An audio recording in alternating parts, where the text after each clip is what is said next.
Oi, lads!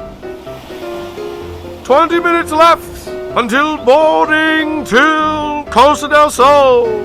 Have your waivers at the ready. Yo, we are gonna run the pockets of this poor little sprout. He's here on a free trial. They gave him a free sword. Listen, you thought you were coming to Costa del Sol for margaritas and fucking music. Face first into the sand, butts hanging out, all right? And it's making that little, like, squeaky sound. My. Well, isn't that quite the case for me, Agent Hildibrand Maximilian Mandeville, at your service. I mean, there's a little hole where you can, blow in it from. I'm not going to put my leaps on it. I don't know where this thing has been. I've never seen the I clean have yellow. blown things before, but usually I am paid first. And then we see this green screen fall down, all right, from around you, all right? And we see a bunch of actors holding up, like, pretend crab carapaces and everything. Wait, before you go, which way to the Belmont Quicksands? No, you don't want to go there. Okay, all right. I don't know. My friend told me to go to the Belmont Quicksands. Ladies and gentlemen, let's start some combat. Let's roll initiative! Ladies and gentlemen, welcome in to another Monday night session of Dungeons and Dragons with yours truly as your dungeon master. Friends, happy Monday. It's a beautiful day to be alive. We're going to be putting this up on the YouTube sometime after episode 3, I believe. Yeah, we have Tiger Paw we have Tiger Paw Casino working on part 3, and then this one will be up maybe sometime next week. But ladies and gentlemen, welcome in. We do D&D on this channel every single Monday, 8 p.m. EST, live from Yaddy's Pub within Final Fantasy XIV, Crystal, Malboro, Goblet, Ward 2, Plot 42. And today, my friends, I am joined with 4 new adventurers who have found themselves at the D&D table. Of course, I'm joined with the wonderful, the amazing Finimara. Finimara, welcome in. Yeah, there how we doing? Yo, always get a vibe. Welcome in. Big shout out to Finimara. Finimara, you love him. I mean, he's got his very own sound alert on the sound redeem thing. The Fishimara, absolutely amazing. All right, so welcome in, Finimara. We also got the wonderful and amazing DJ Hazy. It's 12:30. It's 1 a.m. where Hazy's at right now. Hazy's in the future, but right here, right now, Hazy is with us for some D&D. Hazy, welcome in. Good to have you with us, my friend. Hi. There it is. We also have the wonderful and amazing Misa. Misa over at Club Collide. You know Misa. You love Misa. Misa, always gonna vibe with you. Appreciate you being here. Welcome in, Misa. Hell yeah, thanks for having me. And last but certainly not least, we got the wonderful and amazing. That is my Catboy extraordinaire with the most ferocious ear wiggles in all of Eorzea. Hiko Swolfin, welcome in, my friend. Good to have you with us. Good to be here, thanks. Massive love. Now then, friends, welcome in. With that being said, I say we play some D&D. All right. Y'all ready, yo? Sir, let's go. Let us set the scene. Welcome, friends, to D&D. Actually, let me go ahead and lower the volume just a bit. Just a little bit. Beautiful. Okay. Now then, friends.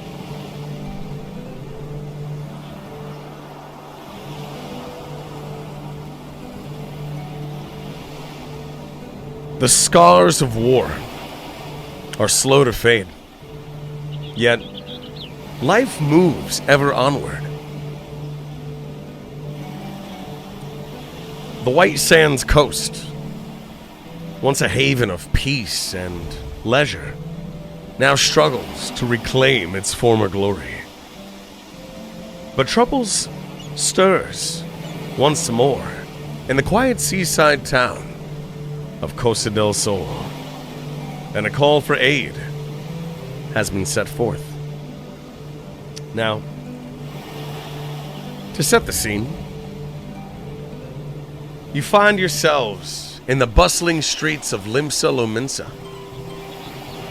where the salty breeze carries the scent of the sea and freshly grilled fish. Now, there's been word of a 2,000 gil reward has spread amongst mercenaries, adventurers, and wandering souls alike. Costa del Sol, a once famous resort town, is in need of capable hands to deal with strange and deadly attacks along the shore. Now then, whether you arrived in Limsalominsa seeking work, adventure, or simply passage to new lands, you find yourself right smack dab in the middle of the city center, right by that big etherite.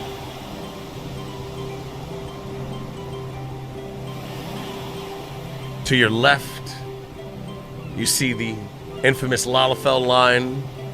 They're songbirding. In the distance, you see the famous Limsalominsa tree. People are there seeking shade. Lovebirds, locking eyes, and maybe even locking lips. And our story begins as the camera pans down. We see the four of you right in front of the market board. Welcome, friends, to Blood on the Sand. Fenimara, you may introduce your character first. You just have to put me on the spot like that. Before you is a well-dressed Harangon. For those who don't know what that is, it's essentially a bunny. I'm a rabbit. Canon event. Fairly well-dressed. Short sleeve. Button-down shirt. Pressed pants. Nice shoes. Earrings adorned along the length of his ears. Love it. Love it. Love it. And you are a bard? I am a bard. You do notice an assortment of instruments at the ready. Hell yeah. Hell yeah. What kind of instruments, pray tell? Well, he comes with a few instruments. He has a lyre at his hip, a lute on his back, and a set of bagpipes under his arm. Love it. Perfect. Kashmir, the Harangon. Standing next to Kashmir, Hazy, pray tell, please introduce your character. Standing next to the Haragon, wrapped in a cloak covering most of their body, but not all of it, is some sort of mechanized robot, a warforged. His arms and body rusted with years gone by. A sword and shield at the ready at his hips. And if you listen ever so carefully during the quiet pauses of the city, you'll hear a little ticking noise coming from this robot. Love that. Love that. Love that. Love that. Love that. Perfect. Perfect. Perfect. Does the robot, does this warforged have a name, pray tell? Rusty. Rusty. Standing next to Rusty and Kashmir, Misa, pray tell, please introduce your character. So standing there is a dwarf, probably about, average height of their race, named Alethe Brogo. He, is wearing a very nice cloak. It's green with some jewels kind of adorning the collar. With some leather armor, on. Doesn't look too used, and it seems like maybe he's carrying himself with a bit of an air of overly stated bravado, but he's just kind of just surveying the surroundings and seeing what opportunities await. I see. And you are an artificer? I sure am. Hell yeah. And standing next to Alothé, Kashmir, and Rusty, we see a bard strumming their instrument. Hiko, Srolfin, pray tell, please introduce your character. Oh, my friends, my name is Hiko Tan. I'm very well-liked individual and merchant by trade, selling and acquiring various dusty items of interest. I also sell goods to kind folks like you. Things like oil, ropes, torches, ropes, fun things. I've come from Limza Luminza here today on business for the Arcanist Guild, whom I work for today. They've tasked me with the findings of and retrieving a rather strange item. It is something that wasn't supposed to have entered these lovely shores. The guards here, well, they don't seem to know anything, but they may have been paid off. The item itself, well, very little market value, but it could be troublesome, so I've come here to this land today. The sun, beautiful beaches, beauty. Oh, for a time. And what a time it will be. I can tell I'm going to like it here. Fine weather, fine wine, fine food, fine cat girls. And cat boys too, yeah? I will tell you right now, though. I am not much in a fight. I'm a nice guy, but if you be my friend and trust me, I will have your back. And we will make out with a profit. Whatever it takes. That is my word. So what do you say, huh? The three of you, let's be good friends. Tell stories, laugh, bond. Do not worry. I have your back. There's a lot of people around here. We could move somewhere more quiet, if you like. It's very, very, very crowded area. You're standing in the main plaza of Limsa Lominsa, right near that massive aetherite in the center of town. People are coming and going. Business is booming. The cool wind goes against your face, blows against your face. Bit of a windy day. You smell the cool breeze as it fills your lungs. And as you finish your sentence, you see this massive Rogadin making his way towards you. He's a member of the Maelstrom. He's got that signature red garb. He comes over to the four of you and he says, "Oi lads, you four look awfully capable. Say, what you think about making a bit of gill? The Maelstrom could use your help." Hiko's ears would have perked right up at that, and he would have walked up to him very quickly and shook his hand. "Hello, friend! Oh, That is quite the proposition you have. Money, you say? firm handshake for Asimar. Interesting. He kind of like pulls his hand back. Do you are you? I take it you're the leader of this group. What is your name? My name, my friend, is Hiko Tan. I am not a leader, no. I just bumped into these fellows, but we could probably help solve your problems, should you have the coin indeed. 2,000 gil for the four of you, if you can. Sure, do you? Yes. 500 gold pieces each, then it is, huh? Yes. Well, the thing is, we are all very well experienced, as you can see with my friend here, with the the experienced armor. We don't come very cheap, but for you, we will, look into the matter. But usually things of this price are quite tricky. What can you tell us about it? He kind of like furrows his brow a bit. Nobody's really pressed him as such. I'll tell you what.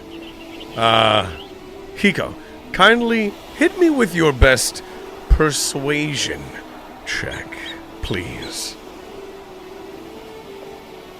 Here, 1 second. I gotta figure this whole system out. Yeah, you're fine. Do I press the persuasion button? Yeah, so just like go to your... All right. You better be ready for it, sir. I'm ready. I'm ready. Hit me with it. Here we go. What do I get? There it is. There you go. Hope you're ready. There it is. There it is with an 18.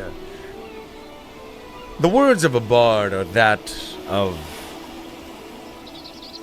They cut through his soul like a hot knife through butter because you're a very charming bard.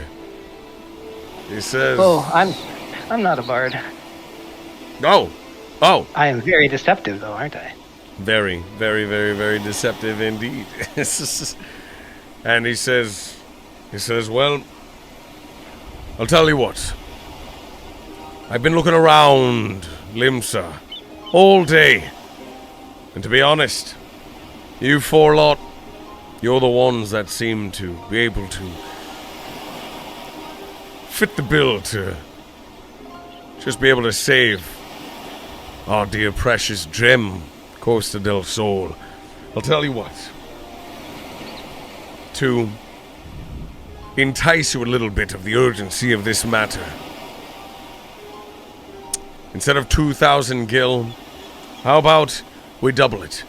4,000 gil, 1,000 piece for the four of you.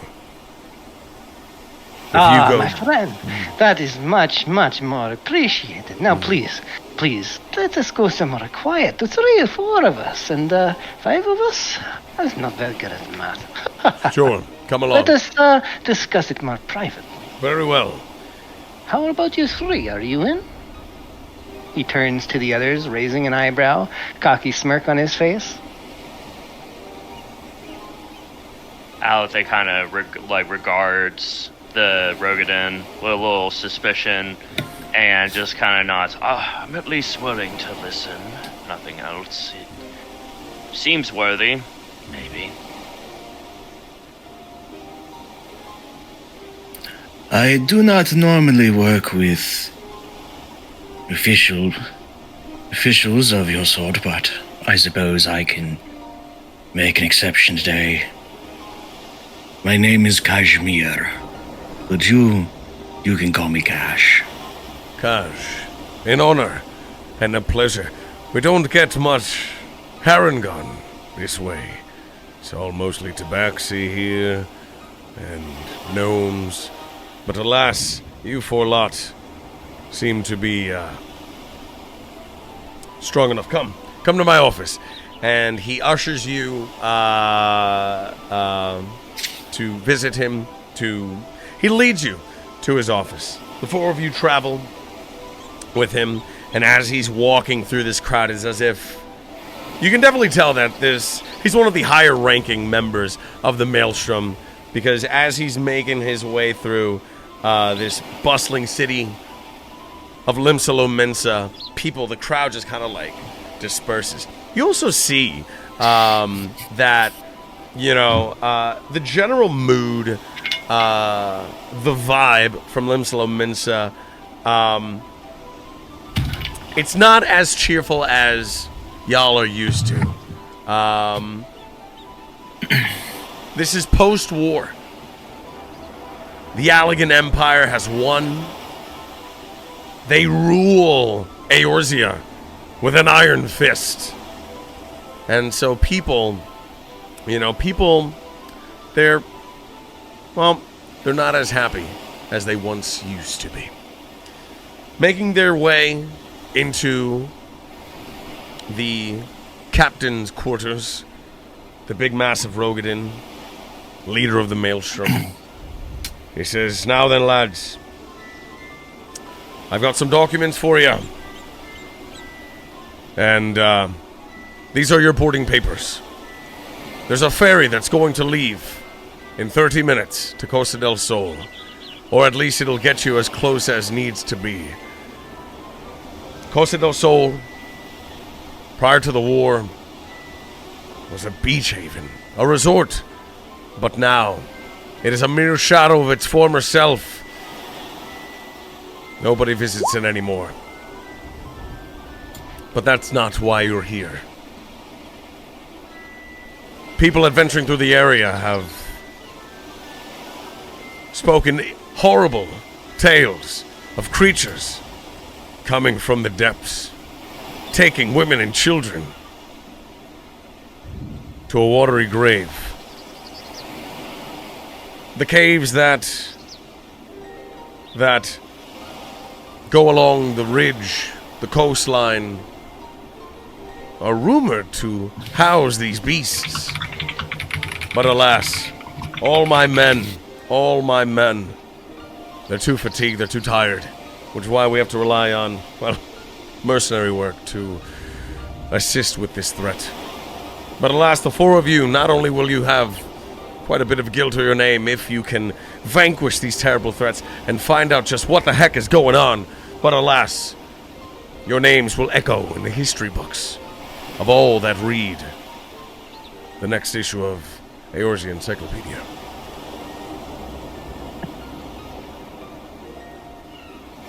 Kashmir with a starry wisp cantrip. Pray tell, what happened? Disregard that. Oh. Oh. I attack the official. Oh boy, here we go again. I play a strange note on my lute, and it lights up a gill on the on the official's desk. I love it. I love it. I'd like to do an insight check on this fellow. Go for it. Go for it. All right. Big rolls today. 18, 22 out of 21. Big rolls today. So as you insight, you see that, for a Rogadin, Rogadin, they're normally very stoic people. They're a stoic race, a stoic species. They, you can see that this man feels very defeated. He is the leader of the Maelstrom, the captain of the Maelstrom army, and Limsalominsa, the once great pirate capital, has just been reduced to maybe just a few people in the army left because of this terrible threat that has plagued Costa del Sol. You can see that he's at wit's end, and with a 21, you kind of get the feeling that you might even be able to press him for some more money, maybe even a favor or two. So friend, surely you or some of your subordinates have seen the creatures that have been of trouble as of late, so it could possibly, just to help us understand, because if we're going to be risking life and limb, surely you could tell us what you know. Well, very well.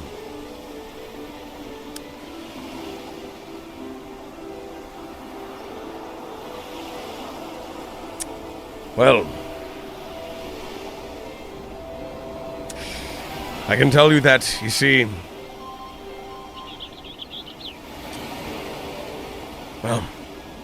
it all changed once the war happened. You see, before the war, many, many, many years ago, the news of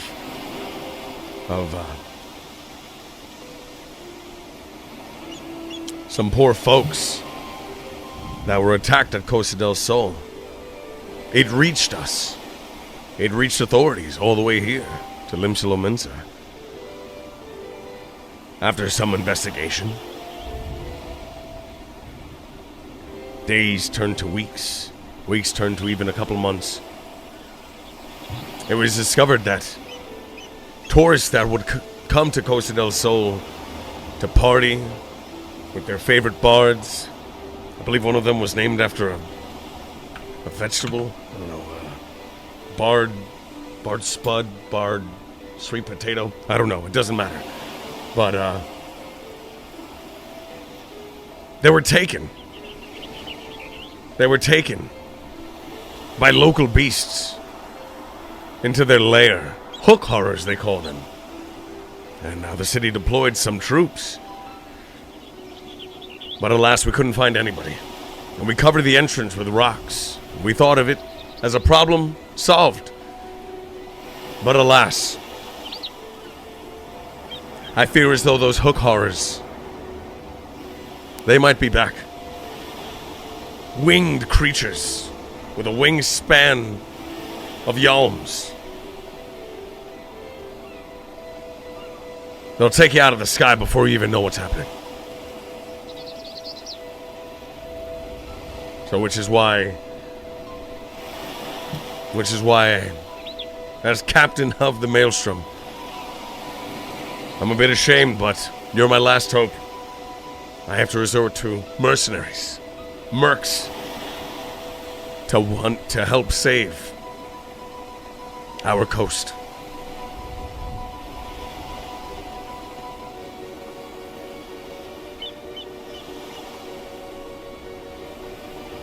Hiko who was looking around the room, kind of draws his attention back to the captain, looks him in the eye and says, "Worry not, my friend. We're here now. Experienced adventurers, we will have this problem resolved in no time, although it might get quite costly. So, but that is something we can discuss later. Is there any possible assistance, soldiers, or equipment that you might be able to spare for our cause?" Sure. Hey, yes. And I appreciate you for asking. I'll be right back. He turns his back to you, and you, as you look around the captain's quarters, you see it's very, very dim lit. Yes, Casimir. As the captain stands and turns his back from us, I've been playing my lute the entire time. Okay. And at the same time, I've been casting Detect Thoughts on the captain. Oh, very, very, very nice. As he turns his back to you and starts to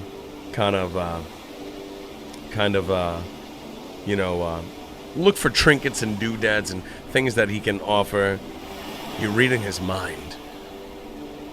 And the thoughts that he says are as follows. He says, "Oh, praise the Maker. Fire God, give me strength. These four,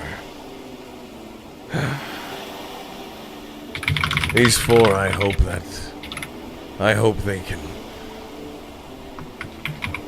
solve us and save us from this threat, because if those winged bastards make their way to Limsa, this whole city, this whole town is doomed." Now, where the hell did I put my key? Oh, here it is. He also says,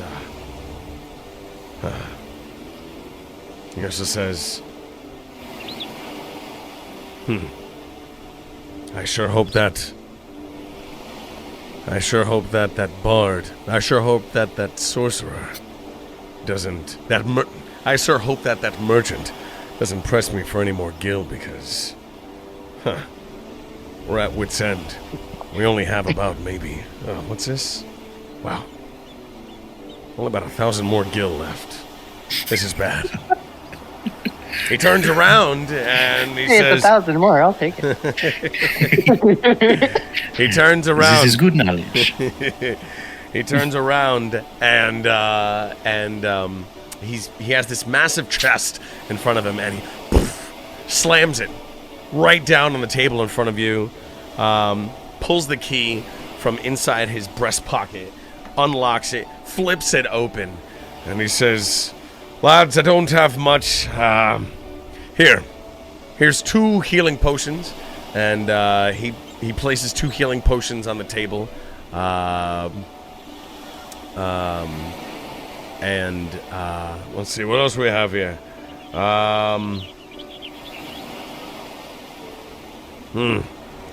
I mean, I don't know. We found this at the wreckage. Before we closed off the cave. But it's a very nice looking seashell. He hands it your way.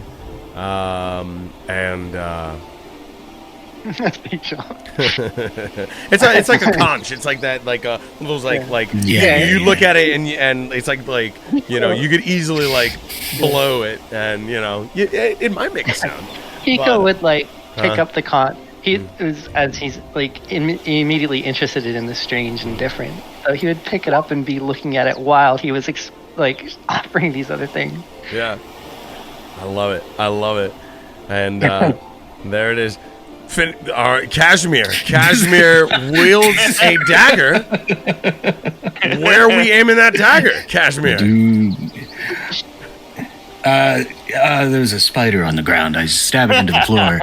Yo, that's Chico would jump in surprise, nearly dropping the conch. The Rogadan sees the Vieira, the Harangon, the very dressed and dapper Harangon just whip out a dagger and fling it and just pins this massive tarantula just come and to the it was crawling on the wall and then it's just there and then it's you hear you flung it with such force that it does that and then he says let me get that for you, lad. Thank you. Limsa. It makes no sense. We've got tarantulas here. Sorry, I hate spiders. Like Australia, right? There it is. Well, it looks like Watch me throw right now. You come take it out someone's eye. There it is. And he hands you back your dagger, along with 2 potions, 2 healing potions, and a conch shell. Very well decorated, cream yellow conch shell. And he says, I've got some rope here, let's see, I don't know, just a couple rations, some cured meat, and some bread. Ropes and the rations, I got that plenty, but this conch, I could turn a profit on. Yes. I think I might take this. I'll consider it. You fellows take the potions. Yes. There it is. I'd like to kind of, under my breath and kind of, weaving the arcana components. I'd like to cast detect magic just to see if. All right. I would even willingly show them it up so that he can easily do that. Hell yeah. Not knowing that he's doing it, right? I love this. So it says, if sends magic in the way, you can use your action to see your aura. You learn at School of Magic. There it is. Okay, cool. I like it. So, Alothay, Mountain Dwarf, as you weave the magics of the thread, binding them to your will, you see that this conch shell is indeed of magic nature. It is of this to be of the school of evocation magic, as it glows and you cast as it glows this it's already a cream yellow conch, but it glows an even more brighter golden hue, and in your eyes, in your mind, you look at this conch shell and you see 2 letters kind of magically, ethereally inscribed into the conch shell.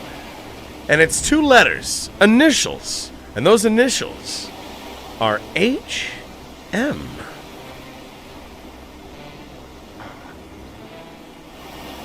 So I kind of gather this information and nod, and I turn. It's like, this shell you have is very interesting.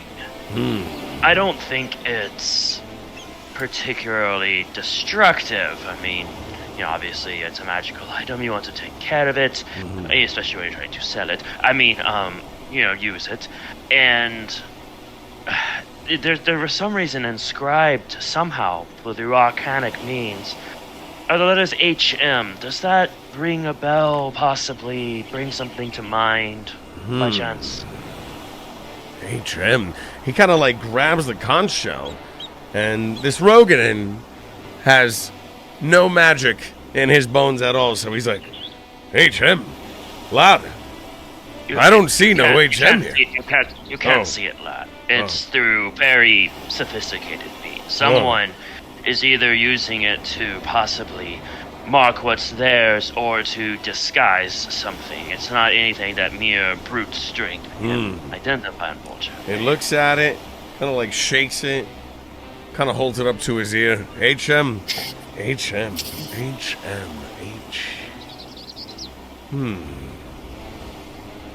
I don't know. And he kind of like, there's a bunch of papers on his desk.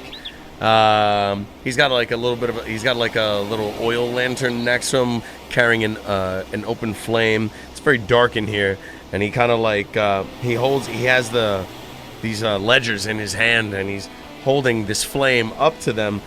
It's a bunch of names on there at a glance. You see a bunch of names. HM. No. These are the names of all of the nobles and people of import here in Limsalo Mensa.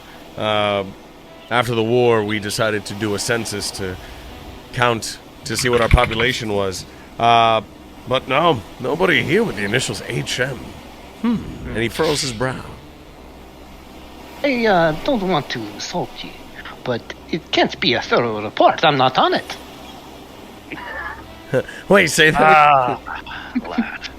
Wait. My name should be in the ledger. I'll just write it in right now. It's okay. Okay, all right. Yeah. Help yourself. Here. And he kind of slides an inkwell and quill your way. Yeah. How would I adjust my glasses, lean over, and just casually write my name and information in there? That's a good way to find your rescue, lad. You sure you wanted to do that? There it is. Oh, yes, it's fine. Everybody knows Hiko. I like Hiko. Everybody likes Hiko. But this conch, this shell, I can't sell it like this. It's too important. There it is. I was hired by the Arcanist Guild to locate an odd item, old relic. An odd item. You say you acquired this from the beaches? Yes. This, as we were trying to seal off the cave to which we assume these foul creatures came from, this particular shell stuck out to me, and well, I thought it was nice. It's not often that you see a cream yellow conch. But if you could find a use for it, or if you want to sell it, make your own profit, be my guest. I just want our Costa del Sol to be saved. My friends, don't worry. I am not going to sell it. I have idea. I was hired by Arcanist Guild to locate odd relics here and there. Things are usually taken on contraband. But this is different. What say we go down to Arcanist Guild and speak to my employer? Maybe they know something more about it. Or maybe... Or it'll just conveniently disappear. For me? No. If you like, I let you hold it. I can always get it back. Well, that sounds like a threat, friend. No threat. I'm friend. You can trust Hiko. Hiko would then take the shell and hand it over to the suspecting dwarf, unfriendly dwarf, and gently hand him the conch. I leave it to you to take care of. I But kind we of should snatch it and then investigate. put it right next to my battle axe. Like, I put it out to my belt. I'm like, oh, you better not think of anything fast. I love it. Nobody knows what I am. I love it. I love it. I love it. He says he overhears the Rogadin overhears the conversation, and he says, "Well, lads, I'm sure you already know where the Arcanist Guild is. Just know that the ferry leaves in about 20 minutes, so you don't want to miss it." All right. I Thank you, Captain. That is 10 minutes for investigation, 10 minutes to drink. Skull, he Come, says. friend. Let's go. There is no time to waste. There it is. And as the four of you travel to the Arcanist Guild, you hear like a loud, you hear the bellowing sound of a ship, you know, and you can't help but glance over. It catches your attention, and you see this big, massive ship. It's that ship that's always docked out in the bay, right there in Limsalo Minsa, and you hear somebody shouting at the top of their lungs. They say, "Oi lads! 20 minutes left until boarding till Costa del Sol. Have your waivers at the ready, and all paperwork." And nobody's as anything about paperwork. the Rogadin would have given you as you leave, would have given Got it. you the Proper paperwork, passes. And proper stuff, yeah. passes to board the Gotcha. ferry, to board the ship Okay. to Costa del Sol. Right. Now then, the four of you make your way to the Arcanists Guild, where Hiko, this is a very familiar place to you. It's very, very busy. You see a bunch of sprouts running around, beginner, trying to learn just what the heck it is to be an Arcanist, and an old friend of yours approaches you, a male tabaxi. Comes up to you and he says, Hiko, what are you doing here? What are you doing here? You don't bring me no gift. Who are these people that you're here with? Oh, my friend, it's so good to see you. I've been out for quite a spell. These fellows here are 3 of my friends. I met them recently. We actually have interesting item for you. What do you got for me? So I kind of, I kind of grab the shell, as Ego is describing it, just kind of eyeing him warily. All right. Nico would then pat his dwarf friend on the head kindly, and would be, we have found interesting item. It looks like shell, but it is not shell. It is magic shell. And his eyes would just light up, like with pride, and like he'd be holding himself high, like he's done a good job. And he then would turn to him. He's like, "But there is mystery in it. We do not trust shell. It is the inscription, I believe it was. Dwarf knows no more." Yes. Yeah. Well, if you can probably take an eye on it, yes. Well, you come. I must say, this weirdest thing you've given me. Listen, we're Limsalo Minsa. You give me shell. I look 10 feet. I look out to the ocean. I see many shell, but this is cream yellow shell. And then he kind of like pulls out like one of those like monocles that like he pulls out this monocle, and then like a bunch of little tiny lenses like kind of like magnifies it. And then he says, all right, what do we have here? And then he's like looking at it closely, and then he does a little bit of detect magic himself, and he says, "Heidelin, please tell me, what's this?" And then it starts to glow for your friend as well. And he sees the same thing that you see. He sees those same initials, HM. HM? HM? What the hell does HM mean? No matter. He looks at it. Kind of holds it up to his ear. And then he goes to like, you see that he's about to like put his lips on it to blow, and he says, no, I don't know where it has been. And then he says, then he kind of just like underhand lobs it to you. You catch it, and then he says, well, my friend Hiko, I can tell you right now, it's made of magic. Evocation magic. I'll tell you right now, I wouldn't blow it. He says, I wouldn't blow it. But that's me. If one of your, you or one of your friends want to give it a go, then maybe. But, and then that's as he says the word friends, he glances over at the Warforged named Rusty, and he says, I believe they call you a Warforged. I've not seen your, people, species. I've not seen your kind around here before. Tell me, what brings you to Limsalominsa? With like a loud, just rusty kind of clang, you just see Rusty literally lean forward a little bit as his jaw just drops open. And I am on mission to find someone, another Warforged like myself. Well, I've been here for many years.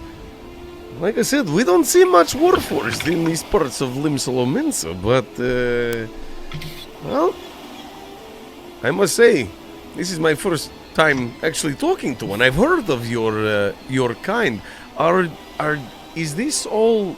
And he's kind of like doing that thing where his hands, like he's looking up at you. You're much taller than this little tiny tabaxi, otherwise known as a makote.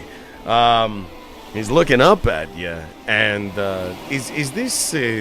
Does somebody control you, or how does this work? Because this is all so fascinating. I mean, are you being? Do you have your own free thought? Are you being controlled? Tell me more about yourself, Rust. What is your name? Rusty. Rusty. Tell me more about yourself and this person that you're looking for. I was a guard for my kingdom, but I failed my duty. Branded criminal, I escaped. I see. And on the run with friend I went for many years. Okay. And Well, you're in good city. This place full of criminals. I have noticed. Interesting. Well, my dear friend Hiko, I'll tell you this shell. I see same thing that pretty much everybody see. I see shell. Shell is shell. I mean, there's a little hole where you can, blowing it from. I'm not going to put my lips on it. I don't know where this thing has been. I've never seen the I clear have yellow. blown things before, but usually I am paid first. There So it is. let's not right now. Maybe Dwarf wants to try. Takes the conch over and hands it back slowly over to the dwarf, carefully, to not startle him. Let it nod. Do not worry, my metal friend. If we come across your friend, we will find it. You can get together, have little metal babies. Everything will be okay. Because Hiko here. Jump through that. As this is going on, you hear another, and then you hear somebody shouting, 10 minutes! 10 minutes until we set off to Costa del Sol! Oh, that would be our ship. We better hurry. Take the shell with us. We can decide what to do on the way. He turns to the others, Well, grabs his hat. As he leaves, he just kind of waves behind him to his buddy, already on the way to the ship. Okay. As you look at Kashmir is not there. Okay. Kashmir. What's going on with Kashmir? Where did Kashmir go? Tell me. Kashmir never went inside. Okay. Kashmir is outside, by the entrance to the dock area. He has his deck of cards with him. He's trying to hustle some innocent sprouts into some games of blackjack. Okay. While all that went on, Kashmir, we see Kashmir, you have a small crowd around you, and you see a bunch of sprouts. You know what sprouts look like because they come, all right? They've got no facial hair, all right? They look very, very young. They're very bright-eyed and everything. They are excited for adventure. And they all seem to be wearing the same clothes. They don't have It's any. weird. They all shop at the same store. So Makes a Kashmir, lot of money. Yeah. Kashmir, you've set up shop. You've got a deck of cards going down. You've got a small crowd in front of you, and in front of you is a young hewer man. He doesn't have no facial hair. He looks to be a marauder. He's got like this very basic ass axe behind him, and he says, "Wow, it's my first day in the city, and oh my goodness, oh my god, street performers. Hi, wow, your ears are so big. Oh my god. So what do we have here? Is this a game? I'd like to play a game." It's a simple game of blackjack.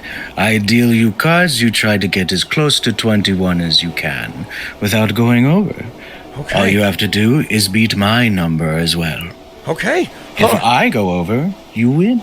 Okay. I've got. Oh goodness. I've only got. Damn it. Hang on. He starts like rustling around his pockets and everything. He says, "I've got 200 gil. Is that enough? Is that enough? I'm very, very new. To this. I'm on a free trial." You absolutely can bet 200 Okay. gil. I've got 200 gil. Okay. Okay. And all right. So you know what? Let's go ahead. How do I play? So it's simple. I deal one card to myself. I'll deal it face up. Okay. So you say where I start, and then I will deal you 2 cards. Okay. From there, you will there are multiple things you can do based on what I give you. Okay. In the end, your goal is to get to 21, or as close as possible. Okay. We'll keep it nice and simple for you. I love that. All right. So let's go ahead. Let's just roll. You know what? Yeah.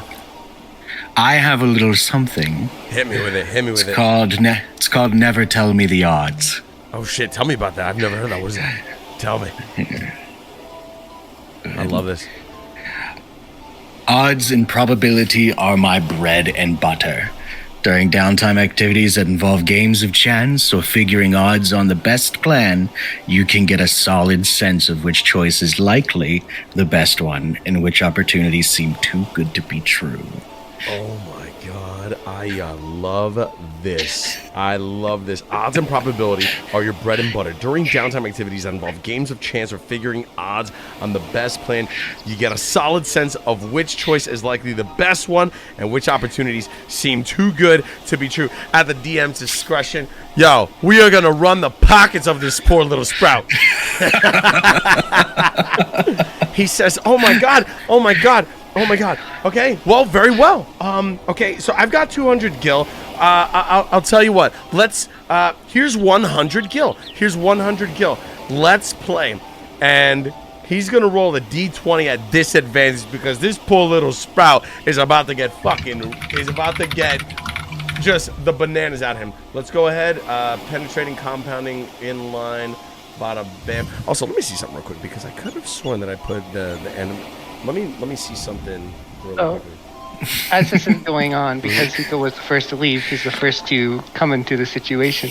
So he simply stands behind the child and looks down at his cards as the whole thing is going on, watching with interest. You see this big crowd, and Kashmir has a big crowd around him, and you also notice. I'll tell you what.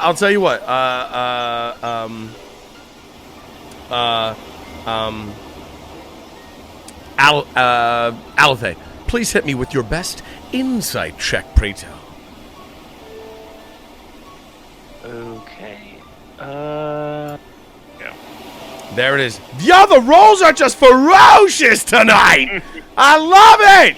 Yeah, with a 21, as you look around, you see that the only people that are surrounding Kashmir and this like little just, kind of just very makeshift gambling table, they're all sprouts. These are all people. They came here. They were probably out. In Azeroth. All right, and their friend said, "Yo, you gotta come to Eorzea, yo. There's a free trial and everything. They'll give you a free sword for taking the boat over to Azeroth, to Eorzea. They'll give you free clothing and everything. They'll even give you 200 gil." You notice it's all them people. And if you peek very sharply and innately, you can see a little tiny sprout just coming out of their hair. You don't know if it's a strand of hair, if it's something green. All right, they were in a bush, but everybody's got a sprout over their head. This poor guy is gonna roll a d20 with disadvantage. All right, bada boom. We got a 9 and we got an 8. Yo, and guess what? So as this goes on, this young hewer puts down the 100 gil. He's excited to play blackjack. He's here on a free trial. They gave him a free sword. And then, as Kashmir is dealing those cards, this young guy, he's just very, he's happy. He's happy to start his main scenario quest. Bam. That's when he's rolling. And he hits. And he hits again. And he hits again. And then, what's he get? He's at an 18. He doesn't stand. He hits again. And bam. 22. 22. He busts. You take that 100 gil. You add it in your pocket. He says,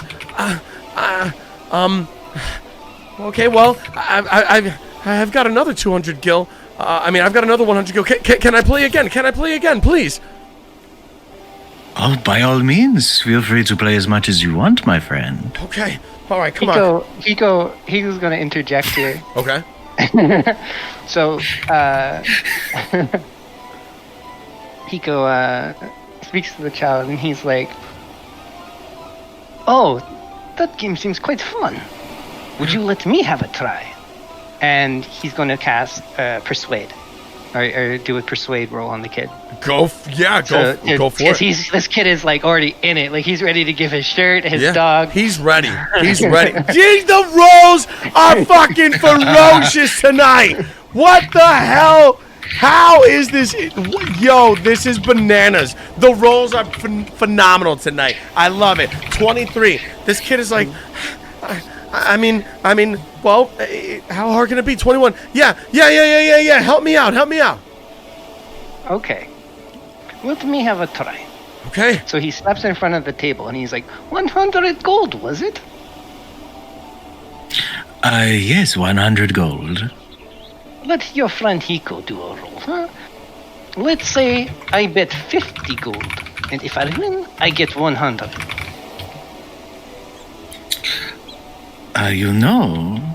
Yes, if you bet 50 and win, you would get 100.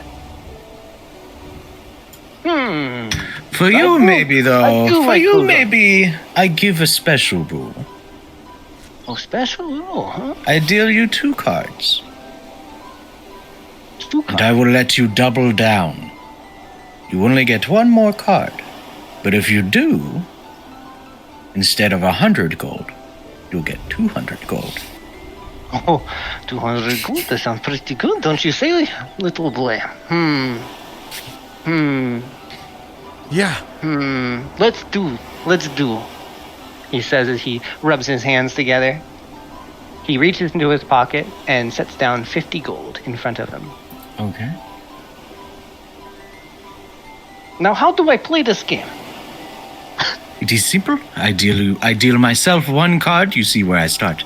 I will deal you 2, and then you decide if you would like to hit, if you would like to stay. Your goal is to get to 21, as close as possible. 21. Okay, I can count that high. Let's go. And let's do let's I'll tell Gambling you, with your friends, man. You Yeah. do poker in the way. That's it, man. I'll say Or let's do a let's roll he goes just roll like a straight D20. See what you get.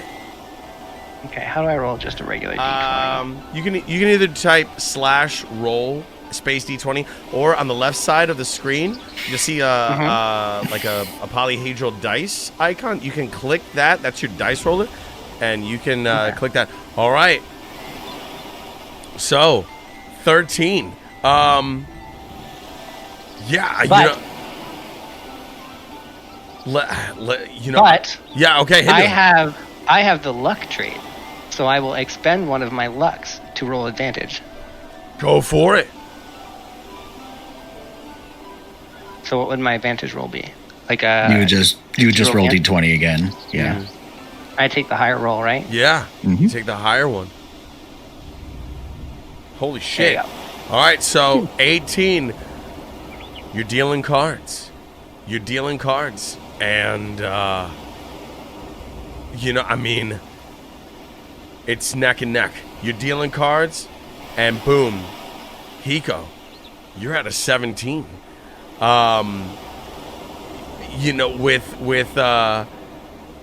With Kashmir's feat of never tell me the odds. I mean, I'd say Kashmir, you've got the say to see how this, whether you win or lose.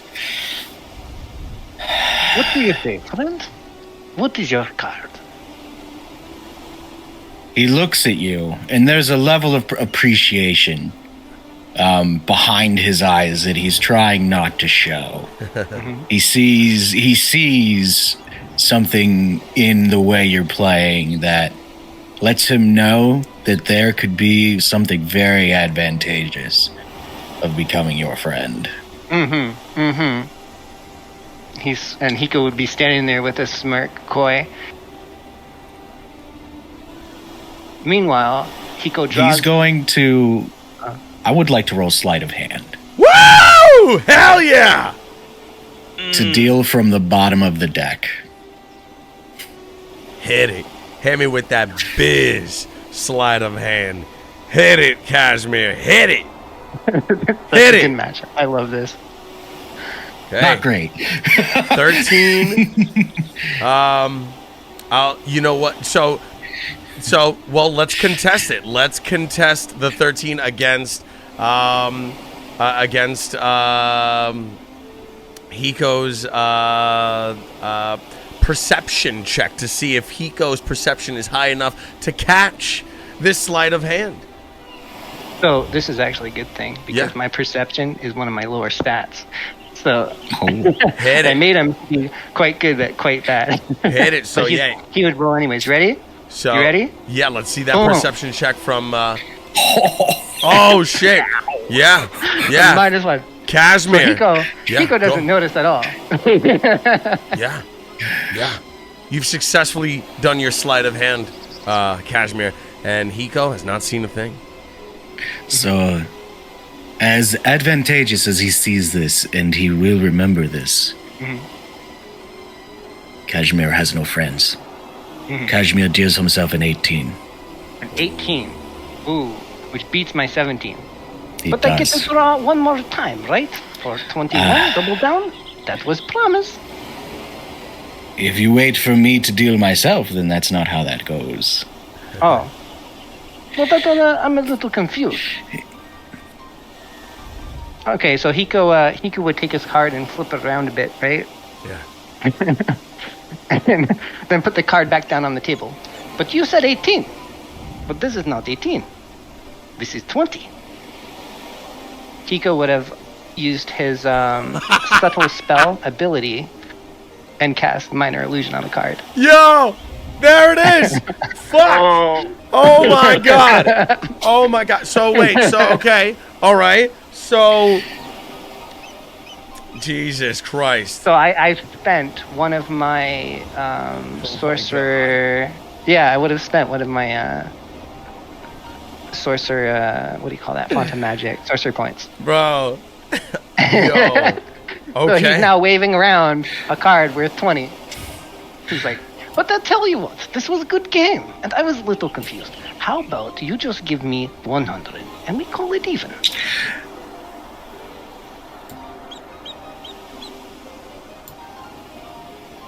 So, does casting that spell require Verbal. Nope, it's no verbal. verbal? No verbal. No verbal. Oh shit. Fuck. I cast Detect Magic. As you cast detect magic. No, I'm going to throw a disadvantage at him with my restore balance skill. Can you link that please? What is restore Yeah. balance? So I'll read it to you. Yeah. When a creature you see within 60 feet of yourself is about to roll a d20 with advantage. Oh wait, does he have advantage or disadvantage There's on it? there's no no roll advantage. on Detect Okay. Magic. There's no roll. Oh, okay, never mind. Scratch that then. Yo.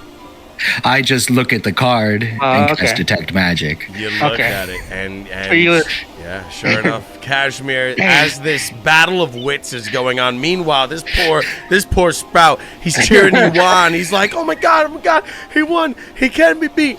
And then Kashmir, we see Kashmir. You will Kashmir, definitely see that the card has been cast an illusion on it. Yeah. Kashmir, you've got a smirk on your face, and you've got a smirk on your face because you know exactly what Hiko's up to. That card has a minor illusion on it as you cast Detect Magic. Meanwhile, Alethe prestidigitation out of nowhere. What's going on, Alethe? Sparks? Sparklers? Snakes and sparklers. Snakes? Smoke comes out of nowhere. Alethe? Prestidigitation? Oh, Misa, I see that you're green, but wait, hang on. Did I? No. I'm gonna. There I you made go. the cards kind of. I made the cards kind of just warm up, really, really hot to the touch, to where Kashmir just can't hold on. Like he can't touch them or hold on to them or anything. Okay. Yeah. There. Wait. So do the cards? Are they like? Do they fly out of Kashmir's hands? Well, it's just that it's just he can't hold on to, like, it's just his car. His cards are too hot. His cards are too hot. There it is. I love it. I love that. A little bit of flavor. I love that. Going back to Kashmir. Kashmir, you see that, sure enough, Detect Magic, with your Detect Magic, Minor Illusion has been casted, and you have indeed won. But now Hiko turns to him and he says, "You should give the 100 gold. That is the right thing to do. Persuasion."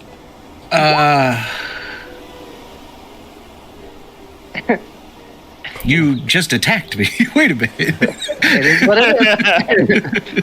It's probably our alignment clashing is what it is. I love this.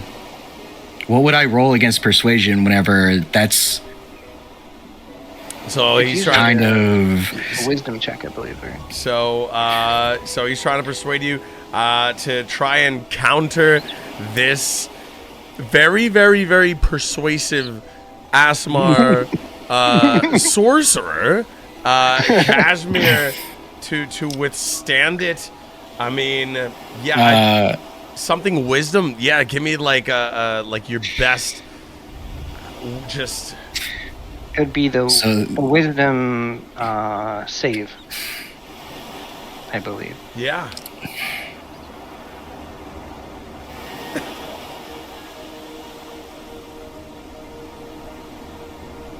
I mean, we're going to be making a lot more money than this. This is just them getting to know each other. Yeah. The thing is you attacked me. That's why I don't feel like there's a save. Well, it's not an attack. It's a persuasion. You attacked my cards. Oh, you mean with the? You literally hurt me. Wait, the illusion? If you heated something to where I can't hold it. Huh? He did something. I didn't do that. Oh, the prestidigitation. Oh, that was okay.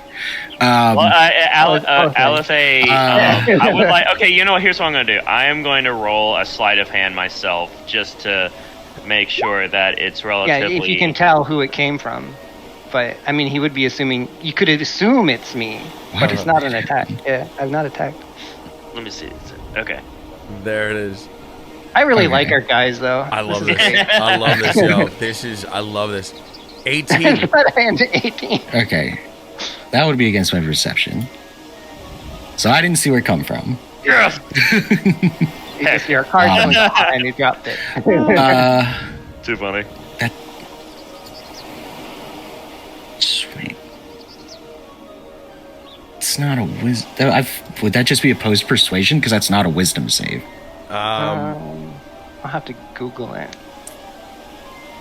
That or deception. Yeah, if you want to No, like. because you. You I wanna don't know do- what would be. I'm using persuasion.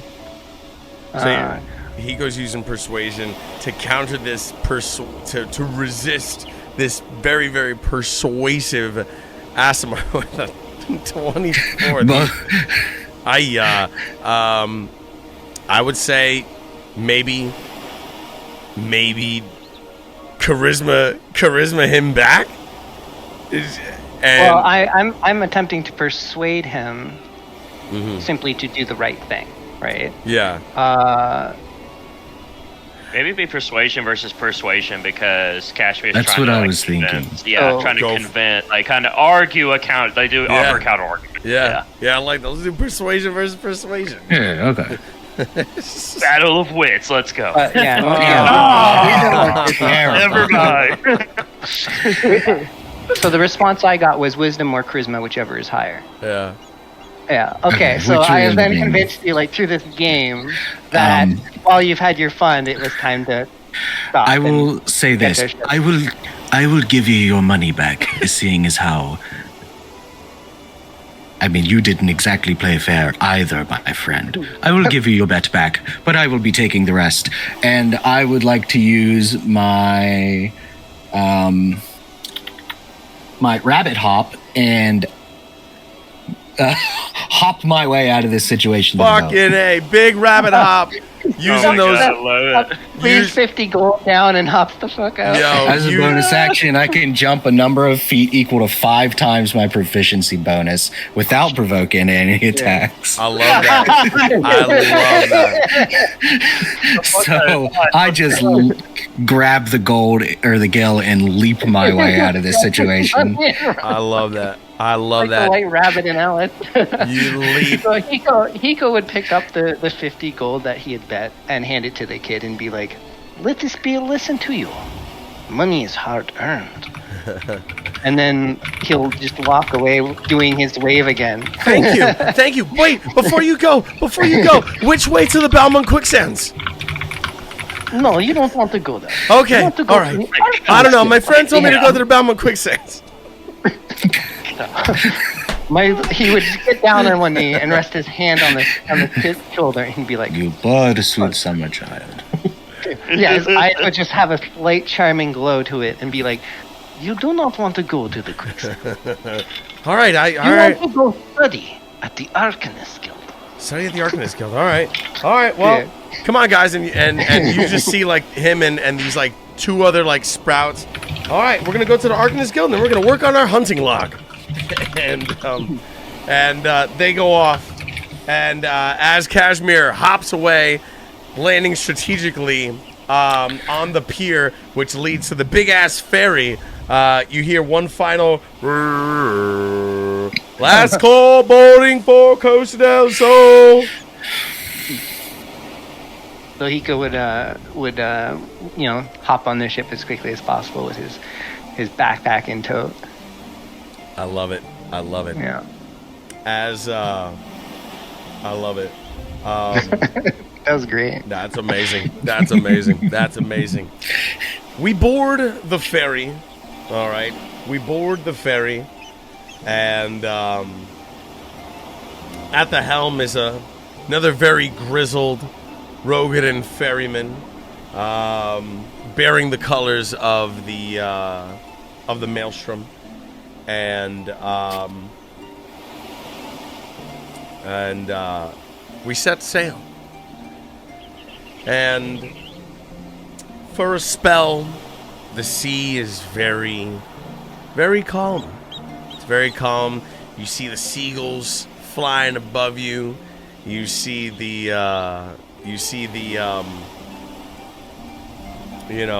dolphins, other sea creatures kind of just like swimming around. I mean, it's a very, very beautiful day. And after a while, the helmsman, the ferryman at the helm, he barks out an order. He says, "All right, we're going to get as close as we can. We're going to get as close as we can to Costa del Sol. The pier has been damaged, and so we're going to drop you off. Not too far off from Costa del Sol, but just enough so that we don't jeopardize ourselves from getting attacked." And actually, as you start to kind of get closer to Costa del Sol, you see there's a few cabanas there. Like I said, it's not how you're used to seeing it. This is a Costa del Sol that has this is post-war, so it's not the island sanctuary. It's not the beachside getaway that you're used to. And you also notice these very jagged, kind of like rock formations coming out of the ground. And as our party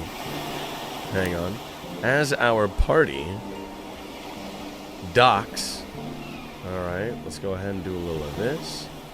Bada bam, bada bam. All right, come on over here, and let's switch scenes. Okay, there it is. There it is. All right, let's see if we can do a little of this. Let's put. Oops. Hang on. Wait, did I move Alothane? Wait, hang on. There we go. Beautiful. All right, let's move Hiko there. I only see a black square. Is I that see normal? a black rectangle. Black? Gotcha, I got you. All right. Oh, I got you, baby. I got you, baby. All right, let's see. Do a little of this. All right, I got you. Check this out. Bada bam, bada boom. Dynamic lighting. Okay. Oh, dynamic lighting. There it is, yo. All right, bada boom. And yeah, you've got dynamic lighting. And you've got dynamic lighting. Let me see what it looks like for y'all. Previewing one token. Okay. Can you see what's going on? I cannot. No. Okay. No. All right.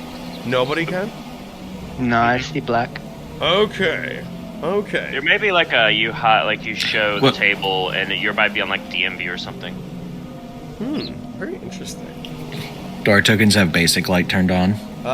Let's see. Yeah, you got Like vision itself?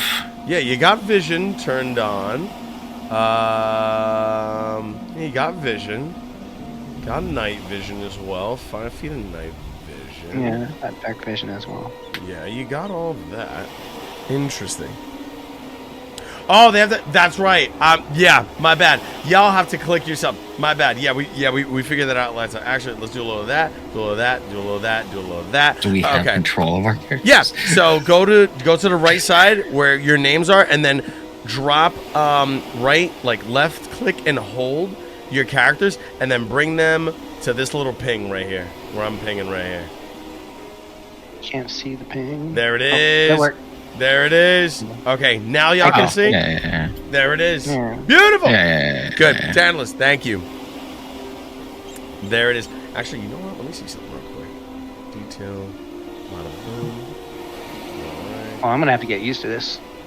Oh, also, let me go ahead and There's a, yeah, there update you your go. tokens real quick. HP and AC. Okay.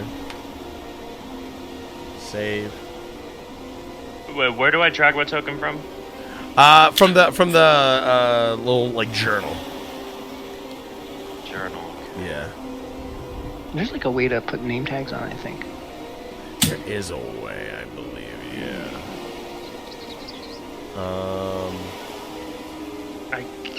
Okay, there we go. Perfect. Beautiful. There is. All right. Okay. And then let's go ahead. Bada bam, boom, bop. All right. Yes. Save. All right. Let me see if I can fix your thing real quick. Nameplate. Okay. Alright. Okay. How'd you get yours as a circle? Did you make a circle with a GIF? Who, me? Yeah. I have a token creator. Oh. Yeah, I DM on a different campaign. Oh, nice. I made my own little icon, but it's square. Mm-hmm. You're like There me. it is. Alright, so we got cashmere. Beautiful. Bada bam. Bada bam.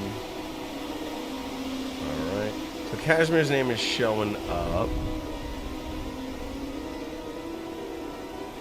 Character settings. I have to set my own name. There you go. Yeah, if you right click your name, you can, or left click it, you can use the settings to add a bam. name. Alright. Beautiful. There it is. Alright. Everybody's. There it is. Everybody's there. Alright. And beautiful. Beautiful. I love it. Good stuff. Hey, yo, let's go, Magic. Let's go. And so,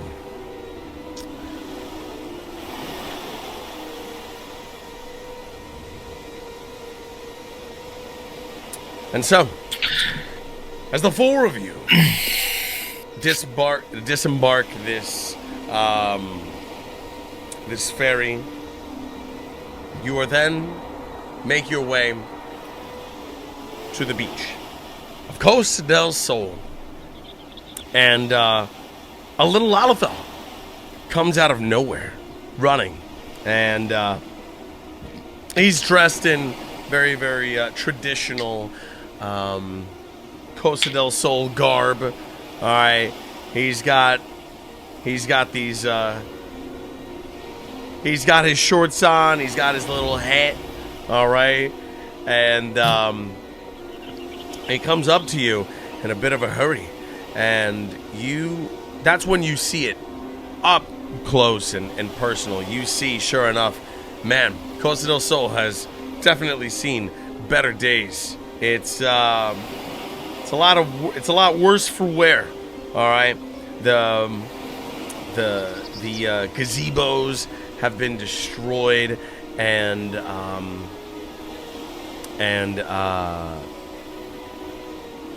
those big, massive rocks, jagged rocks are you get a closer look at them. They're in the ocean. The water has receded. The lighthouse that's in the distance has seen some wear and tear, and it's not that happy place that you are used to. This little Lalafell comes up to you. He's running. He's out of breath. He He says, oh my God, I can't. Those winged creatures, they almost got me. The cave, and he's like pointing towards the northern bit, and he's like, guys, I don't know what you're doing here, but you came to the wrong place. This ain't no vocation. I gotta get out of here.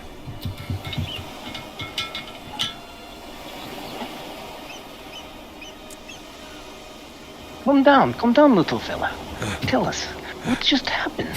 This place, I've been here many times. Does not look like this last time I visit. What are the rocks? What happened? Listen. We're adventuring. I was with my party, and that's when they came out of nowhere. These awful, nasty creatures. They got one of my friends. They got separated. I don't know if he's still alive, but we're just out exploring. And then he's pointing towards like this towards the north, this cave entrance. Eco would rest a hand on the fellow to try to assure him while he glances over his glasses at the direction he had pointed, and then he turned to the others. Well, it does see a lot of beach. It might be a good place to start.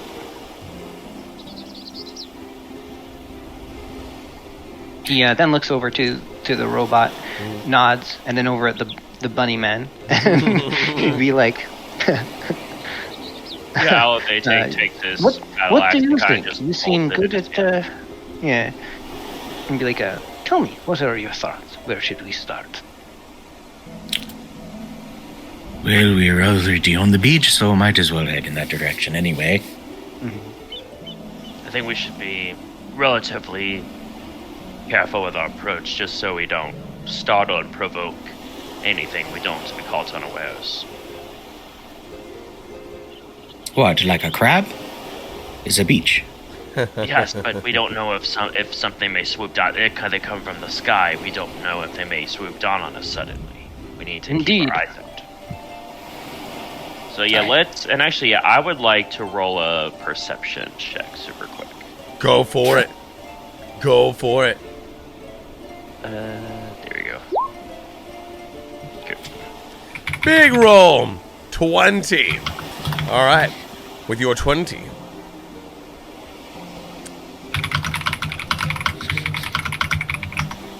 With your 20. You see many, many, many things. You see many, many things, young Alofe.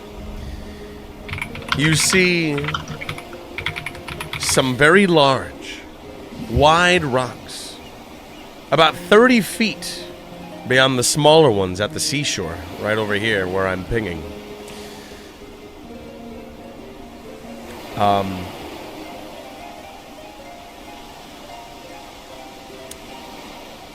You also see that there are tracks, avian-style tracks, bird-like tracks, near the palm trees. And they appear to be leading toward the caverns that the Maelstrom captain had told you about. He said that there were caves that they had sealed off because they believe that whatever these horrors that are, these sea horrors, these sea creatures that are kidnapping people and bringing them to a watery grave, he believes that that is their lair. But you see tracks leading into the caverns. No tracks lead the way back onto the sand. You also get the feeling that whatever lies within the caves didn't walk in, but might have flown in. What kind of tracks are going into the cave? You see... So from here, young Alofe, where you are standing, you can see it's a mix of humanoid footsteps, and also you see a massive set of foot tracks leading in. These don't look as if they would belong to any any Hewer, any Harengon, any dwarf you've ever seen. These are massive. So they're trucks. not Rogadin. They wouldn't be Rogadin based either. No, they are much bigger. Okay. All right, so I think we should, we need to just take it with caution, because it looks like, I don't know if people are just brave. Maybe they're doing what we're doing and seeing if they can find fame. But yeah, let's just be careful.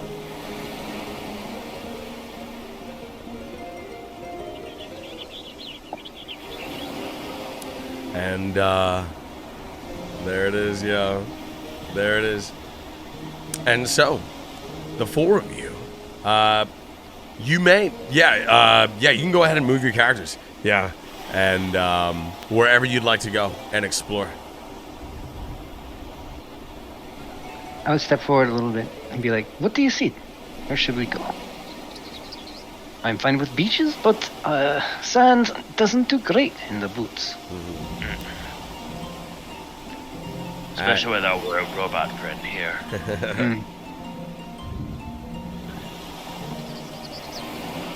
Yeah, so just kind of trudging forward. As the four of you trudge toward, you look up and you see that the sky is very clear. It's a beautiful, beautiful day here at Costa del Sol. There's a bit of quietness. A bit of stillness, and then you hear a rumbling coming just due east from the coastline. Kind of sounds like... I haven't seen beaches do that before. That's a beach. So I'd kind of inch forward just a tiny bit. I would follow it behind, but I would probably stay towards the back as I'm carrying a big backpack full of stuff. I don't know why everybody is so worried. What's going on? What's over here? There it is. And Cashmere. As you say. What's going on over here?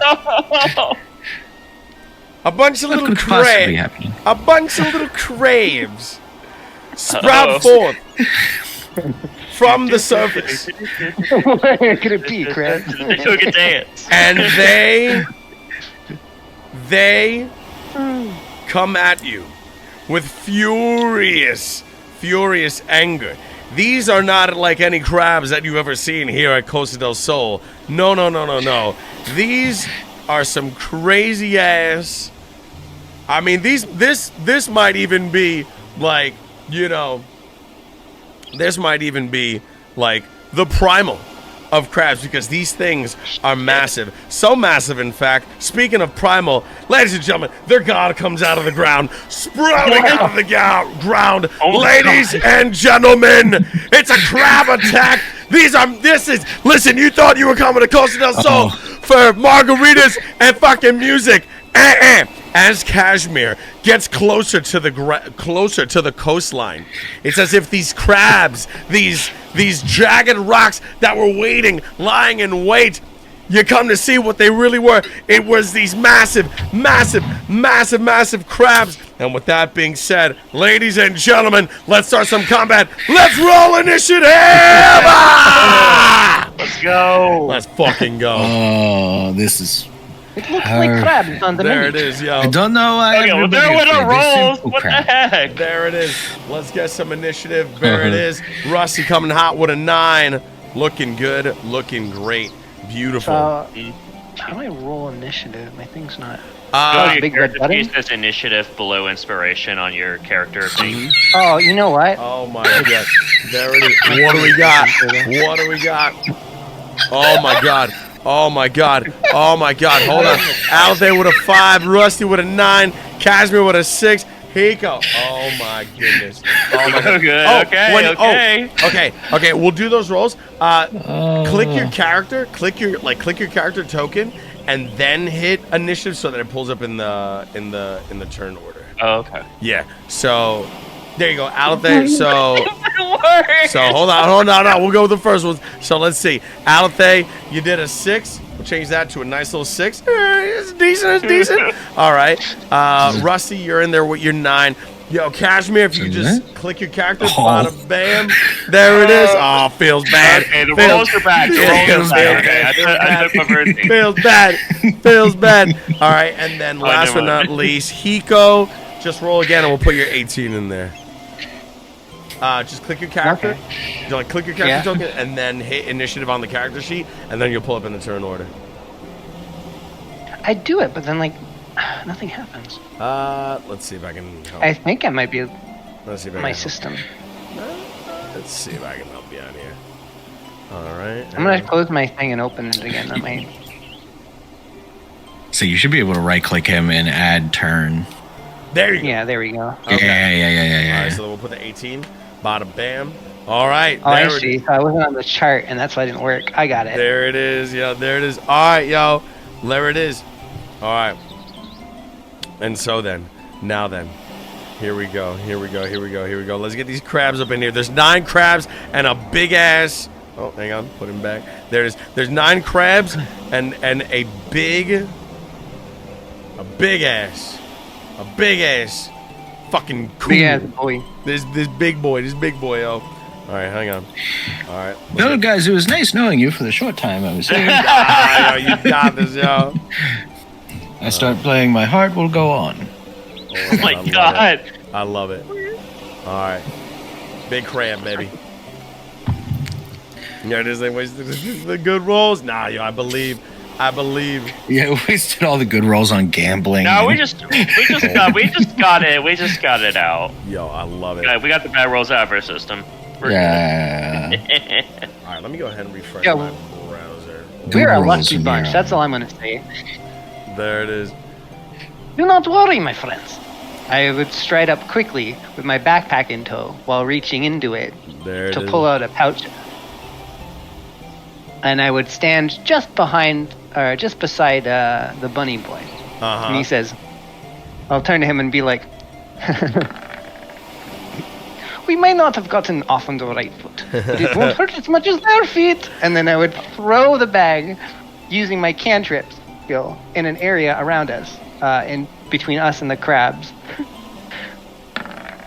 As I do so, I would speak a magical invocation that does not have any sort of magical effect. Escourge, Legos. The cantrips fly out. They are small, rectangular, brick-shaped little guys. Almost as if they were children's toys meant to stack on top of each other. I love it. So I guess I would utilize my cantrips. Go for it. Oh my god. All right. Ladies, Question: How much hit me with it. do they weigh? How much do they weigh? These crabs? Are caltrops. Yeah. So the definition for caltrop is you utilize an action and you can spread caltrops from their bag to cover a 5-foot square area within 5 feet of yourself. A creature that enters this area for the first time on a turn must succeed a DC 15 dexterity saving throw or take 1 piercing damage and have its speed reduced to 0 until the start of its next turn. It takes 10 minutes to recover the caltrops.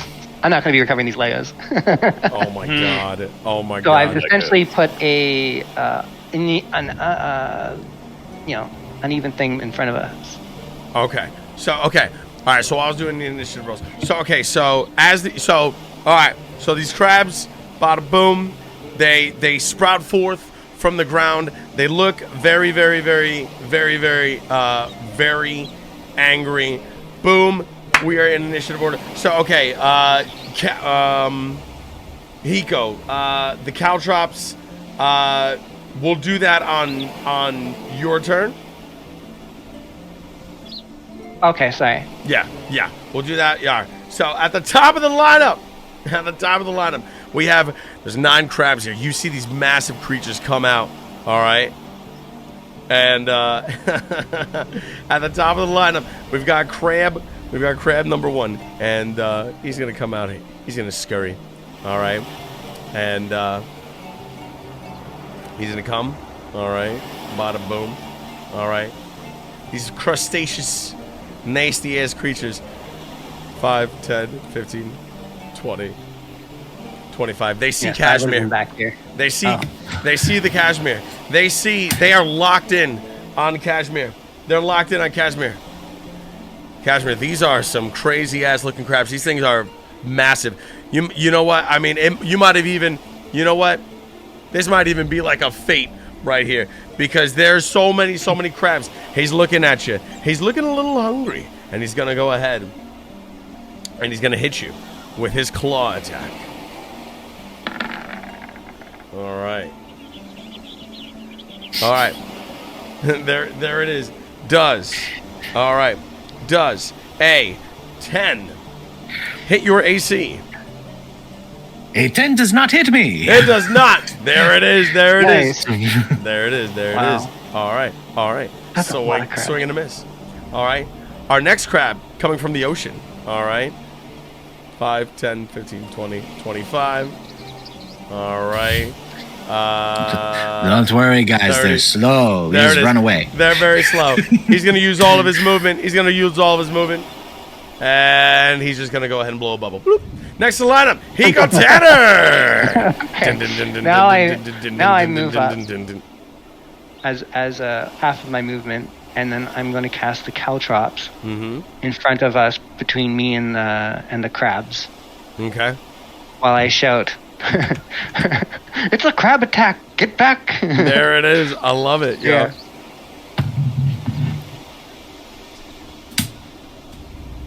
So now there's an obstruction between me and them. I love this. As you throw these caltrops onto the ground, do they have like any like save or anything that these crabs have to roll for? Yeah, it's a. Let me bring that back up. Sorry. Are you good? I think it was DC 30. They have to do dexterity save. Yeah. All right. Dexterity save versus. Oh, sorry. DC 15 dexterity saving, or take 1 piercing damage. Or take and 1. it has speed reduced to 0. Wow! Holy smokes! Okay, all right. So Yeah, you do not want to step on these Legos. there it is. These Legos, as we see this artificer throw these very whimsical-looking Legos onto the ground. Bada bam! This crab right here, he's gonna go ahead and do a dex save, DC 15. That's the second part of my. As the second part of my movement, because I can move up to 30 meters. I'm just going to move my ass back out. I'm going to throw the caltrops and retreat. There it is. All right, good. All right, actually, you know what? I think we can use our like measuring tool and do like a little square. You can also, Square is 5 meters. Yeah. if you grab your token and you control right click, you'll get a measured distance. That way you can see how far you've gone through the grid cycle. Ah, love it. Sick. I love that. Oh my god.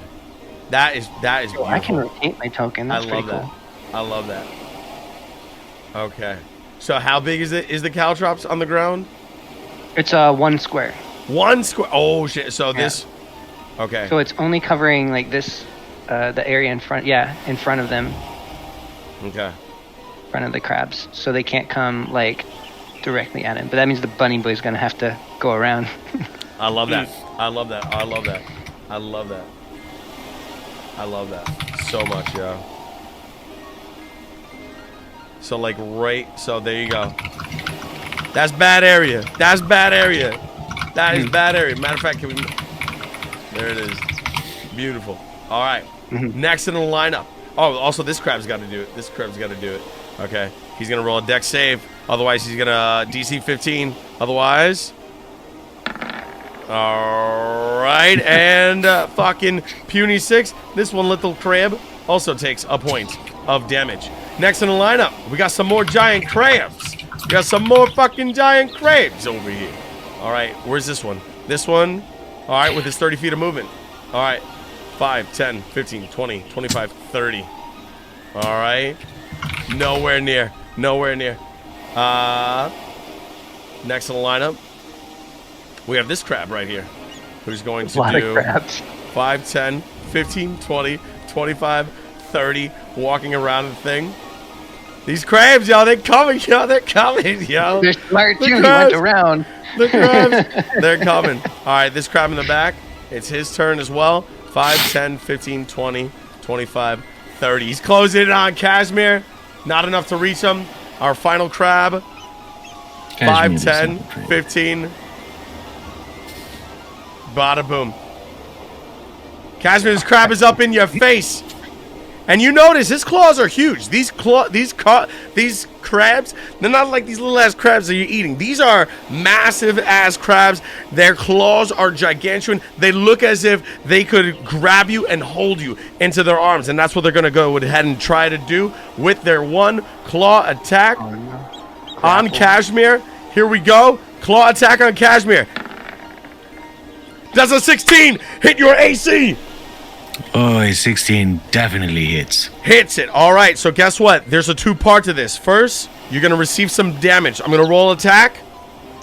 You will then receive 5 points of bludgeoning damage on Kashmir as this crab fucking grabs you and lifts you up into the air. The target is grappled. Escape DC 12. The target has 2 claws, each of which can grapple only one target. So you receive 5 points of bludgeoning damage, but Kashmir, you are also grappled. This crab has got you in its clutches.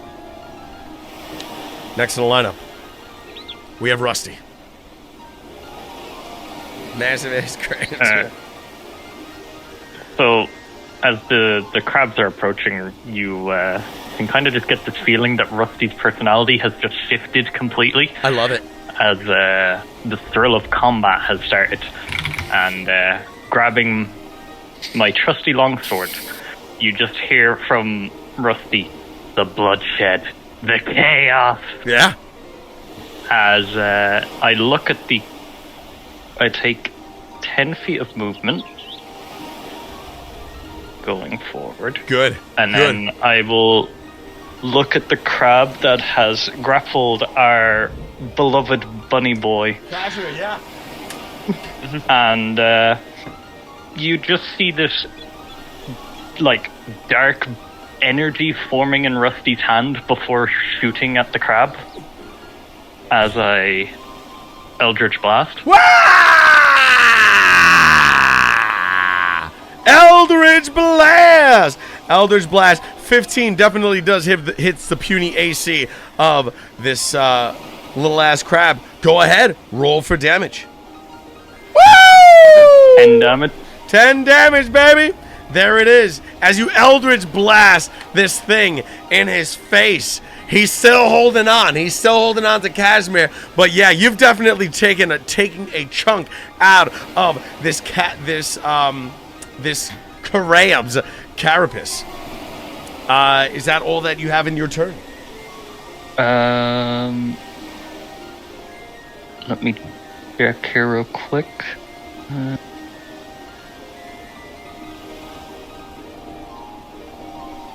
Let me check a measurement real quick. No, it's too far. No, that'll be all for now. Okay, beautiful. Next to the lineup, more crabs. Yo, Nico, welcome in, my darling daughter from the future. Big love to big shout out, Nico, welcome in. Next to the lineup, more crabs. They're coming from the sea. They're coming from the sea. All right. 5, 10, 15, 20, 25, 30. All right. Next in the lineup, not enough to do anything. All right. And our final crab sees his friends getting attacked. And so this final crab right here is going to march 5, 10, 15, 20, 25, 30. Rusty, there's a crab in front of your face. It sees what you've done. And so it wants to seek great revenge. It's going to attack you. It's going to attack you with its claw. As we roll the dice. Actually, before it gets there. Okay, okay. Because that crab walked right beside me and then right past me. Okay, yeah, hit me with it. I am going to be casting a spell on said crab. Okay, okay. As part of my Warcaster I can use my attack of opportunity to cast a spell, and I will be casting Starry Wisp. Woo! 15 definitely meets it, beats it, hits this. Let me see. Wait, I'm climbing the thing. Interesting. Bada boom. Wait 1 second. Hold on. Let me look at something real quick because my AC is supposed to be 15, but for some reason it's showing up as 1 second. Bada boom. There it is. Okay. All right. Warcaster 15 definitely hits it. Roll for damage. 2. That's awkward. There it is. But on top of the damage, it also now glows bright with light, emitting dim light in a 10-meter radius. There or it 10-foot is. radius. And cannot turn invisible. I love this. I love this. As this crab, I think and invisible crowds would be my I biggest love fear. it. And it's got a dim light in a what radius? 10-foot radius. Oh my god. A 10-foot radius. You see this crab. It gets hit with a Starry Wisp, and then it starts to glow. What the heck? It's glowing. Is this a Super Saiyan crab? We have no idea. But we know that this crab has received 2 points of damage from the Starry Wisp. It's in your face, Rusty, and it wants to bite your metal Warforged's face off with its claw attack. Oh, wait, no. I already did roll before. Does a 7 hit your AC? Nowhere near. Nowhere near. Swing and a miss. Next in the lineup, Kashmir, you are currently restrained right now. You are grappled in the clutches of this crab. To free yourself, you would have to do a DC athletics check to get out of this. Let me see. Target is grappled. Yeah, to escape. DC 11 if you want to escape. Well, if I'm known for anything, it's my athletics. I will not Okay. escape. Instead, I pull out my dagger. Yeah. I attempt to strike said crab. Hit it. There it is. All right. There it is. Okay. An 8. An 8 is not enough. You go ahead. You go ahead. You go ahead and you plunge this dagger into the hide of this crab. But alas, this dagger, still with the same dagger that you threw at the tarantula, all right? It's just not enough. Bing! As my dagger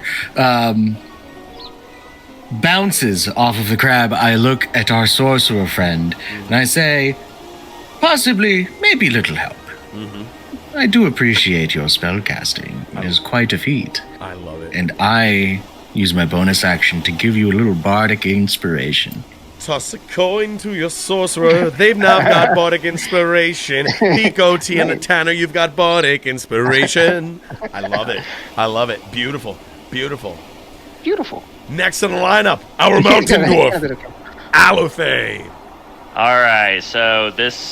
So I'm mad. I'm just gonna find the nearest crab. I'm gonna go up to it and I'm a hit. Hit it! Hit it! All right, I'm gonna use my axe and Woo! Roll the crit! Roll the crit! Roll the crit!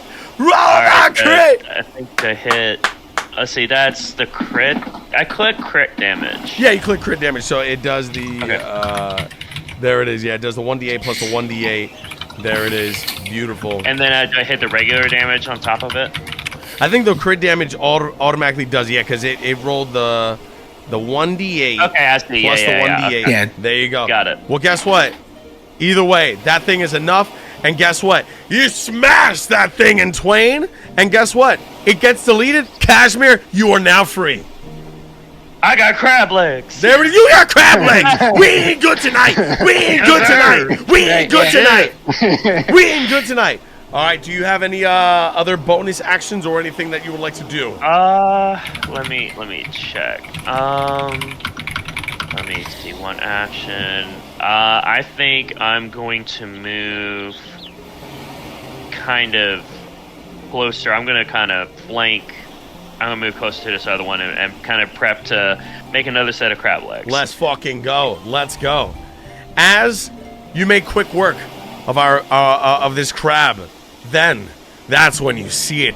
This horror coming from beneath the depths. It reveals itself. This large aberration of evil. This cool. Hang on. I wonder if I can do a little of this. Wait, what the hell? Oh, disregard that. This fucking disregard that. The tarantula comes back. Disregard that. Disregard that.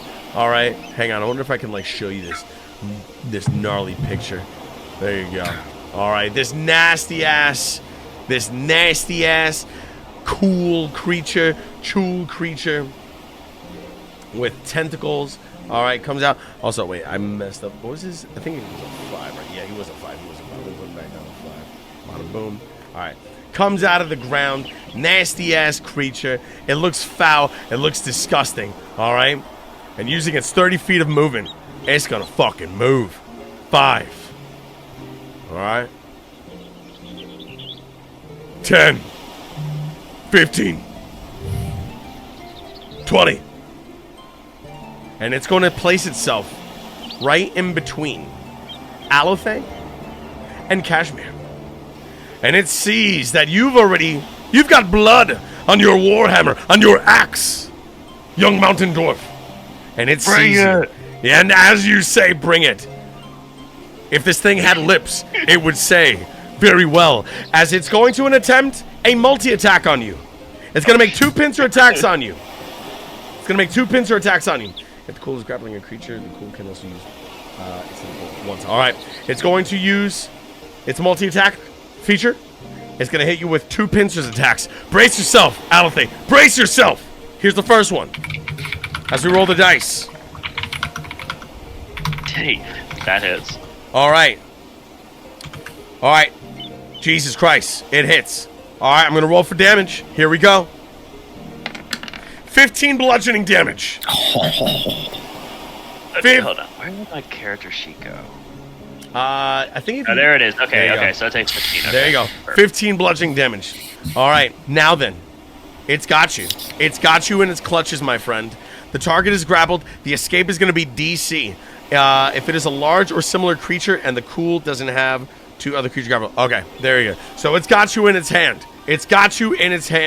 All right. And it's gonna attempt to pincer you again, my friend. Brace yourself, all right? Oh, critical miss! Ha ha ha ha! Its hands are too big. Its hands are too fucking big. It goes to smack you down, and it actually hits its fucking claw. Fucking receiving 1 point of damage. 1 point of damage. It's a doofus. Nice. There it is. Hell yeah. Fucking doofus. Fuck you. Fucking doofus. All right. Next in the lineup. Crunches his one claw. Next in the lineup, we got our final crab, the slowest one. All right. 5, 10, 15, 20, 25, 30, and it does nothing. It just looks around. That brings us to the top of the order. All right. Giant crab in front of Kashmir. It sees you, and it's going to go ahead. All right. Hang on. Kashmir, it sees you. It's going to go ahead and try to claw you. And it's going to miss horribly. Next in the lineup, we have Hiko. Oh god. So the first thing I'm going to do is I'm going to move my ass further north, quite a bit away. Yeah. Carrying my heavy bag, so I'm a little encumbered. Mm-hmm.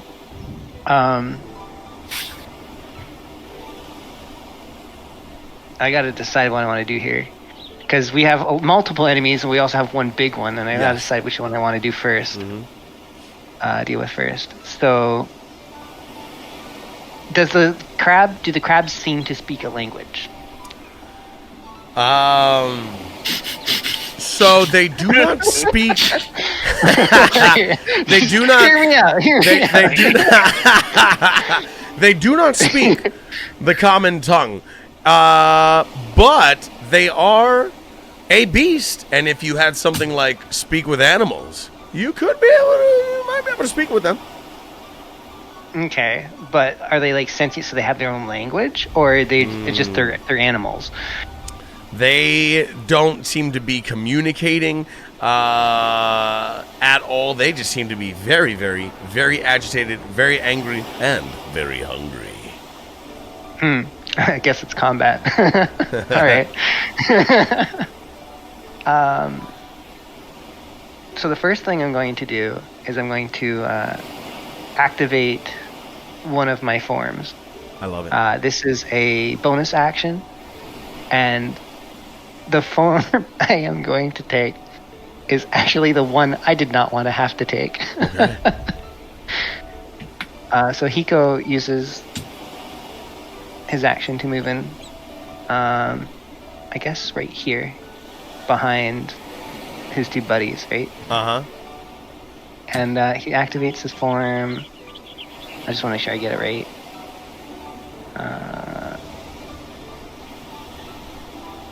So the skill is called Celestial Radiance. Love it. Celestial Revelation, I mean. And I can take on these various forms. So the form I want to take is going to be Necrotic Shroud. Your eyes briefly become pools of darkness, and flightless wings sprout from your back temporarily. Creatures other than your allies within 10 feet of you must succeed on a Charisma saving throw, DC 8 plus your Charisma modifier and proficiency bonus. Hoo-hoo! Or have the frightened condition until the end of your next turn. Okay. So I'm going to scare them All right. as a bonus action Okay. in this form. I love it. So the math is a DC 8 plus my Charisma modifier, which is, or I guess we're using my ability modifier, not my save. So that would be plus 4. So that's 12. Plus my proficiency bonus, which is 2. So it'd be plus 14. So they have to make a Charisma check of 14. But you know what? Let me see here. I think font of innate sorcery. What is innate sorcery? It's another. I can only take one bonus action, right? Yes. Yeah. Okay, so that'll be my bonus action. Okay. And for my action,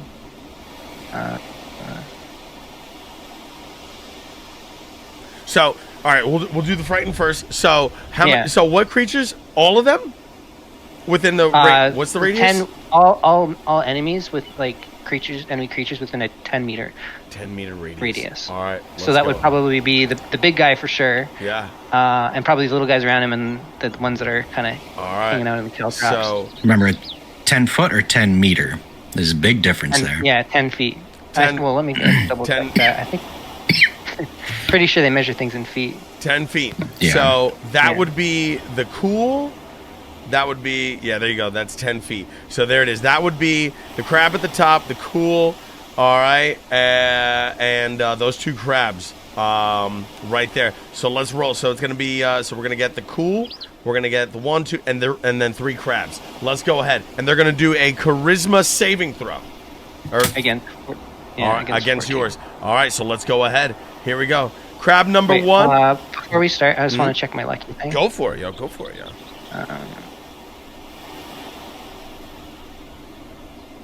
Do I need to roll a d20 or anything? No, I I'm don't. gonna Never do mind. the roll. I'm gonna do their roll, and Yeah, then you just gotta tell me what the DC is to beat. Yep. So Yeah, just 14. here we go, baby. 14. We're gonna do this first crab right here at the top. Bada boom. Let's see if he's frightened. All right, and 11. This motherfucker's scared. Let's put a little frightened icon on him. There it is. His heart is broken. He's afraid.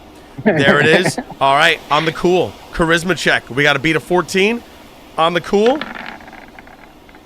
Cool. He's frightened. He's a little bitch boy. He's a little bitch boy. And because of that, he's going to get a little. All right. He's going to get a little broken heart. There it is. All right. Next to the lineup. This guy's got to do it as well. Let's go ahead. Charisma check on the giant crab. Oh! There it is. 2 nat 20s. 2 nat 20s. Guess what? He's not scared. He's not scared. He's not scared. Let's get this bottom one. Wait. Mhm. So he rolled a 20, right? He rolled D20. Yes. Against my attack. Against your 14. Against your the save. Okay. And then this final one is going to do a charisma check. Okay, yeah, never mind. Yeah, never mind. I thought it was something else. And no, you're good. And here we go. 5. Oh, you know what I can do? Hit me with it. So You can impose that's disadvantage what or I'm something? thinking. I've got a lot of skills. So my restore balance. When a creature you see within 20 feet is about to roll a d20 with advantage or disadvantage. Oh, he doesn't have advantage. He's just rolling. Yeah, just a straight roll, yeah. Okay, dang it. Okay, never mind. Well, you Those advantages are frightened so new to me. you frightened 3 congratulations, you scared 3 crabs. 3 crabs. Nice. No, you frightened 3 crabs as well as the big behemoth, the big monstrosity. So what happens when they're frightened? Oh, I gotta pull that up real quick. Pretty much they can't approach any closer. I love it. I love it. Let's see here. It has disadvantage on, so they have disadvantage on ability checks and attack rolls, while in the source of its fear is in its line of sight. I love it. Right? And the creature can't willingly move closer to the source of its fear. So they can't move closer to us. And they have disadvantage. And they have disadvantage. So right? long as you're That's in what this it- yeah. spectral, you've unleashed essentially your Aasimar lineage. Your wings have sprouted forth. They Fuck yeah. pissed me off. Good. Very good crowd control. Very good crowd control, especially Yeah. for the big guy. Next up, and then you would just say something like, well, that was just my bonus action. bonus action. Go for it. You still That's got not even your my action. Yeah, So, hit me with it. yeah. So I was like, I will say something just like, foul beasts return to the sea from this beautiful beach, right? And then I'm going to cast a spell. Yeah. It's going to be, I'll do an attack spell on the big crab, Holy and it's going to be chromatic orb. orb. Yeah. But I'm going to empower it with my meta magic. Woo! Meta magic. Oh my Yeah, god. so that's gonna consume one of my sorcery points, and I'm going to hit it. Now, chromatic orb is a fun little spell. I love it. So let me just tick these things off so I know that they're gone. Okay, so chromatic orb.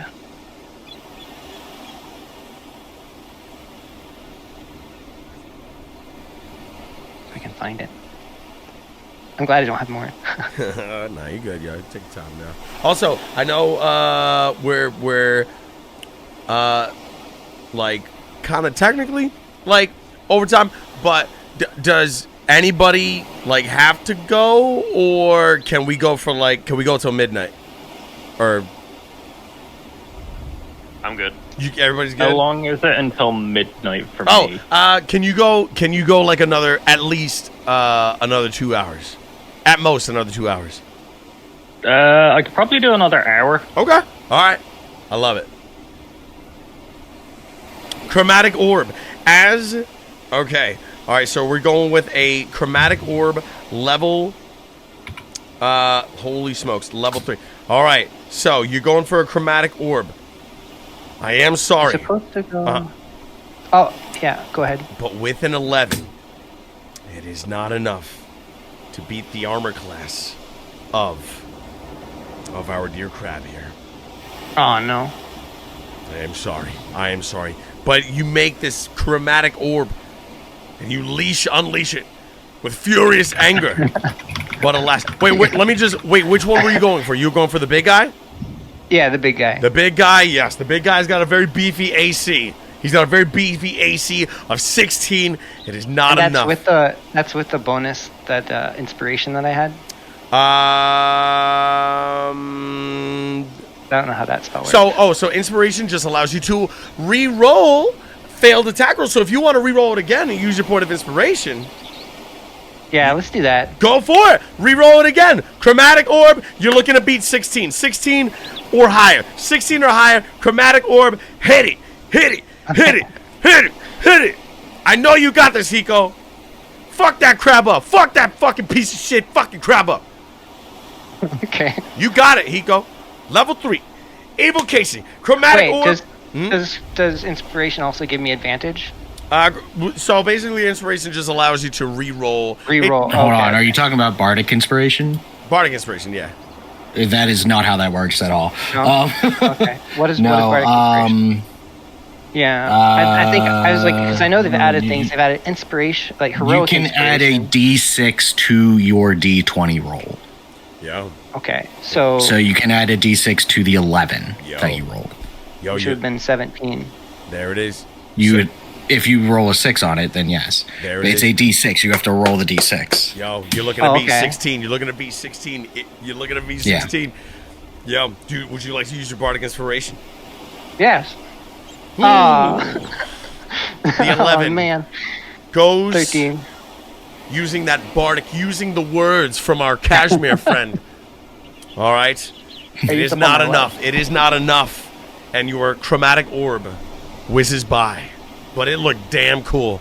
And somewhere, It was very somewhere, scary. Heidelin was rooting for you. Somewhere, Heidelin was rooting for you. She's smiling down on you, yo. She's smiling down on you. At least hit some poor guy, some poor sod in a fishing boat. As this big ass chromatic orb fucking whizzes past this guy. Remember the lighthouse that's in Costa del Sol? It's Costa del Sol. Yeah, the chromatic orb hits it, and the lighthouse is no more. You blew it up.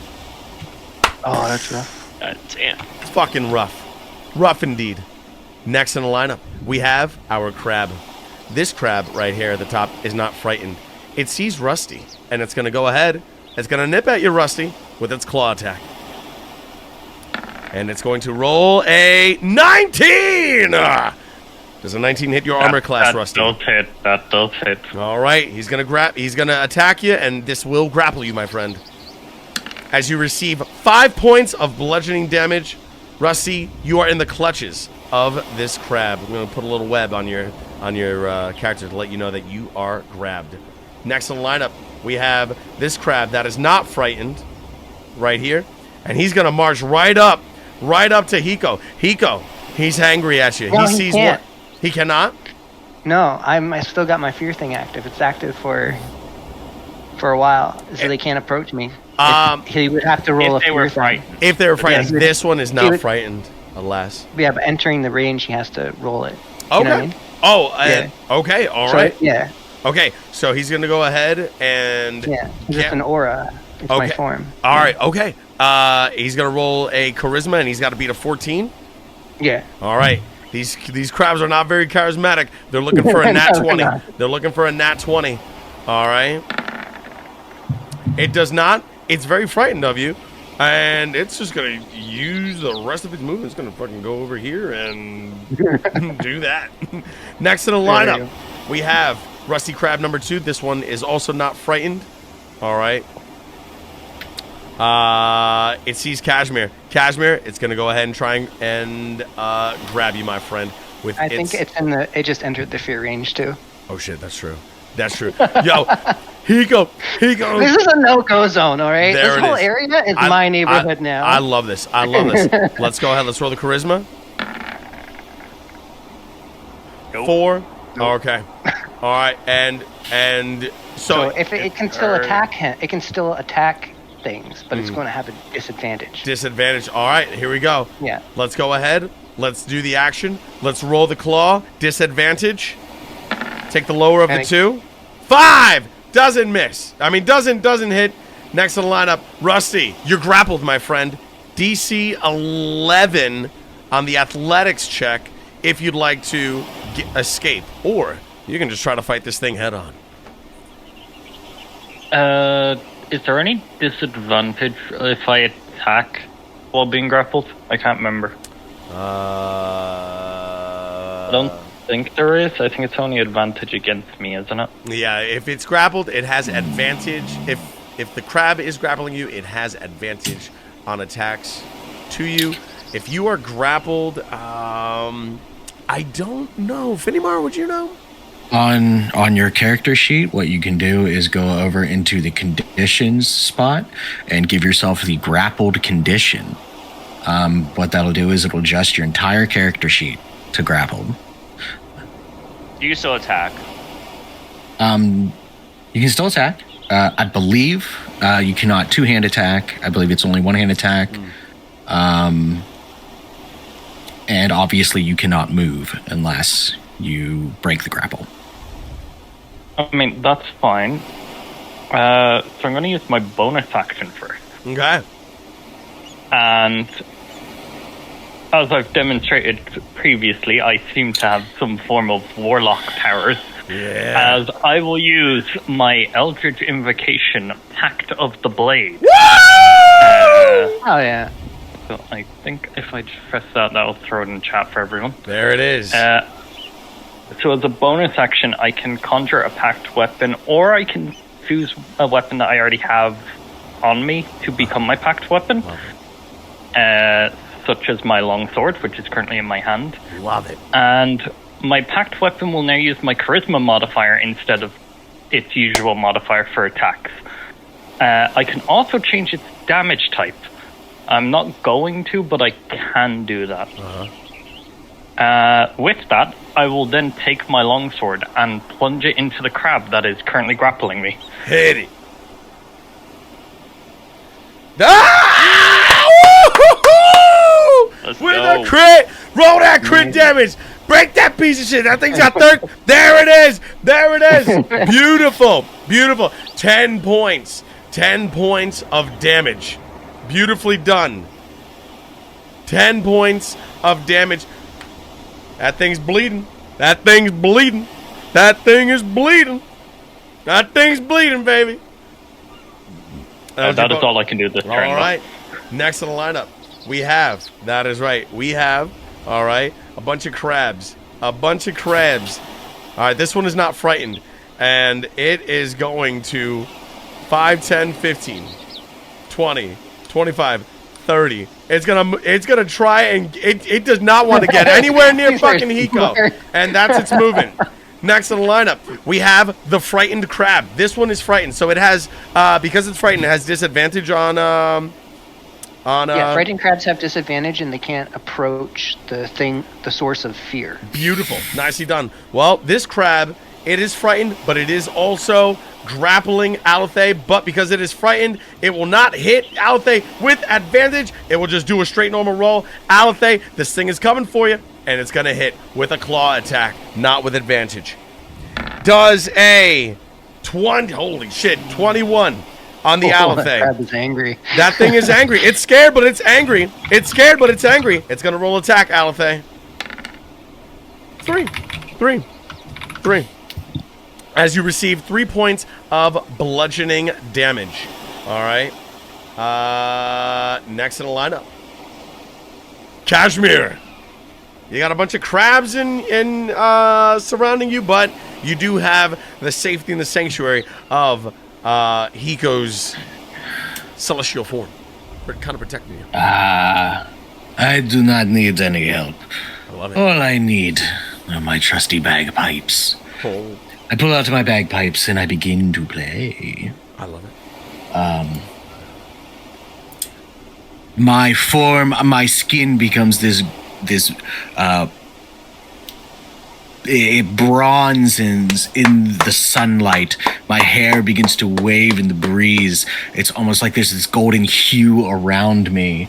As I expend one of my bardic inspirations to grant myself a wondrous appearance. Are you a glamour bard? I am 100% a glamour bard. Oh yeah. Nice. All three of you, because you are the ones that I choose, and you're all within my 60 feet, you each gain 5 temporary hit points, and as you gain these hit points, you can immediately use a reaction to move up to your speed without provoking any attacks of opportunity. I love that. So if you wanted to move right now as your reaction, you could. Can we try to free ourselves? Well, doesn't grapple reduce our speed? to You 0? have no speed. Yeah, you have no speed, so you can't. Yeah. You're the only one who can't, but you have some extra help. Yeah, I am then going to provoke 3 of attacks of opportunity as I say as I play my bagpipes and begin to march away. Oh my goodness! All right. Well, wait, you do have the hippity hop feature. Is that action? That is a bonus action which I used to play my song. Damn. All right, so let's roll some. Fucking, I love this, dude. I love fucking glamour bar. That's the most glamour bar thing ever, yo. I'm gonna go ahead and I'm gonna buff you. I'm just gonna fucking walk away. Go ahead. Opportunity attack me. That's what Cashmere's saying. Cashmere's saying, go ahead, opportunity attack me, you bitch ass crabs. All right, now then. All right, so this. All right, so. So this guy's gonna opportunity attack you. This one to your east and this one to your south. All right, let's go with the crabs first. All right. As he opportunity attacks you. All right. With an 11, that does not hit. All right. Does not hit. Does not hit. The second one, all right, immediately to your south, will opportunity attack you. All right. 12, does that hit? Does not hit. Does not hit. All right. Big boy now. All right. He sees this. He sees these bagpipes. He doesn't like music. He's not a fan of music. He likes listening to the sound of whales. He's going to go ahead, and he will pincer you, my friend, as his opportunity attack. Hey! You may safely move. Get out of there! Unfortunately, he was too weak to resist the effects of Careless Whisper. I performance barred my way back away from the group. I love it. Beautiful. Next in the lineup, Alothay. Alothay, you are still restrained in the clutches of this. I'm not done yet. Oh, my bad. I have an action still. Fucking do it. Do it.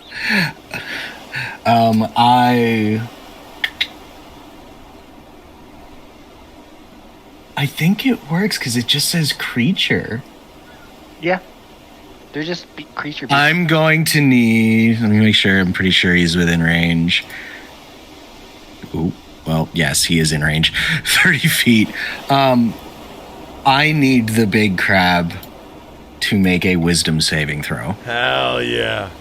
Let's go. As I cast Tasha's hideous laughter. Woo! Let's go. I got you, yo.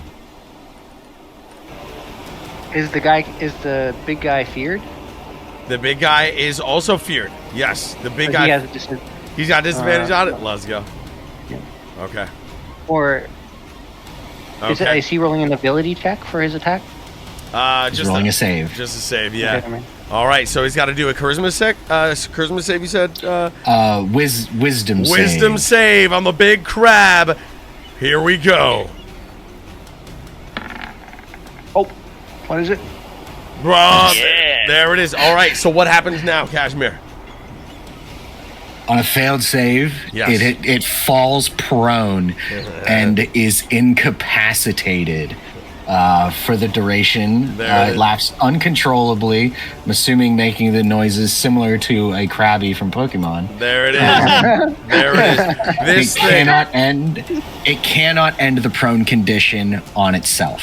Oh my god, I love that. You see this thing just flip over. Yeah. So, am I just waving around as it's like flailing around laughing? It's just waving. Oh my god. You see this thing flailing around, and like, you know how like it like bubbles just start to like come out of its mouth, and its tentacles. It has tentacles as well, and its tentacles are kind of doing like a clapping thing. It's having a grand old time. It's laughing, and it cannot stop laughing as Tasha infects its brain and lets out her hideous howl. At the end of each of its turns, and each time it takes damage, it can make another wisdom saving throw. If it takes damage, it gets advantage. I love it. Beautiful. This thing is incapacitated.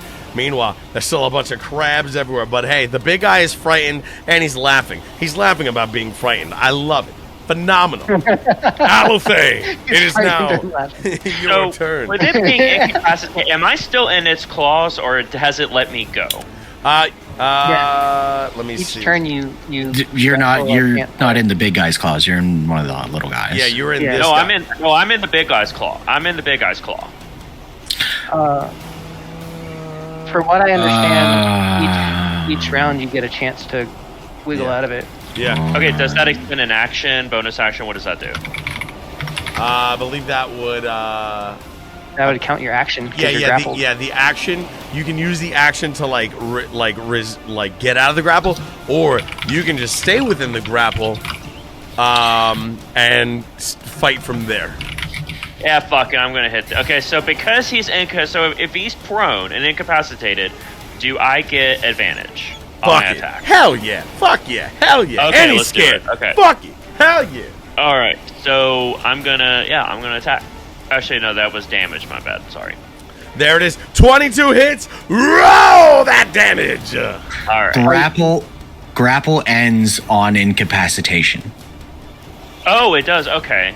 Yes, grapple ends on incapacitation. I just looked it up. There it is. All right, let me get that little thing out of there. Bada boom. You are no longer grappled, and it receives 1 point. There it is. 1 point of damage. Bada boom. All right. Well, I'll just chink it. Let me see. So I am. All right. So I'll take an attack of opportunity. I want to get away. Go. So I think the crab. Right. Let me get the ping. I think this guy. Yeah, I think this guy gets a ping on me. This guy right here. Yeah. All right, he's gonna claw you as you try to run away. He's gonna claw you, and does a 17 hit? Yeah. So what I want to do, I have lucky, so Hey! I would like to use up a luck point to make it roll disadvantage, which would be the 5, right? Which would be the 5. Yes, it does not hit. Yep.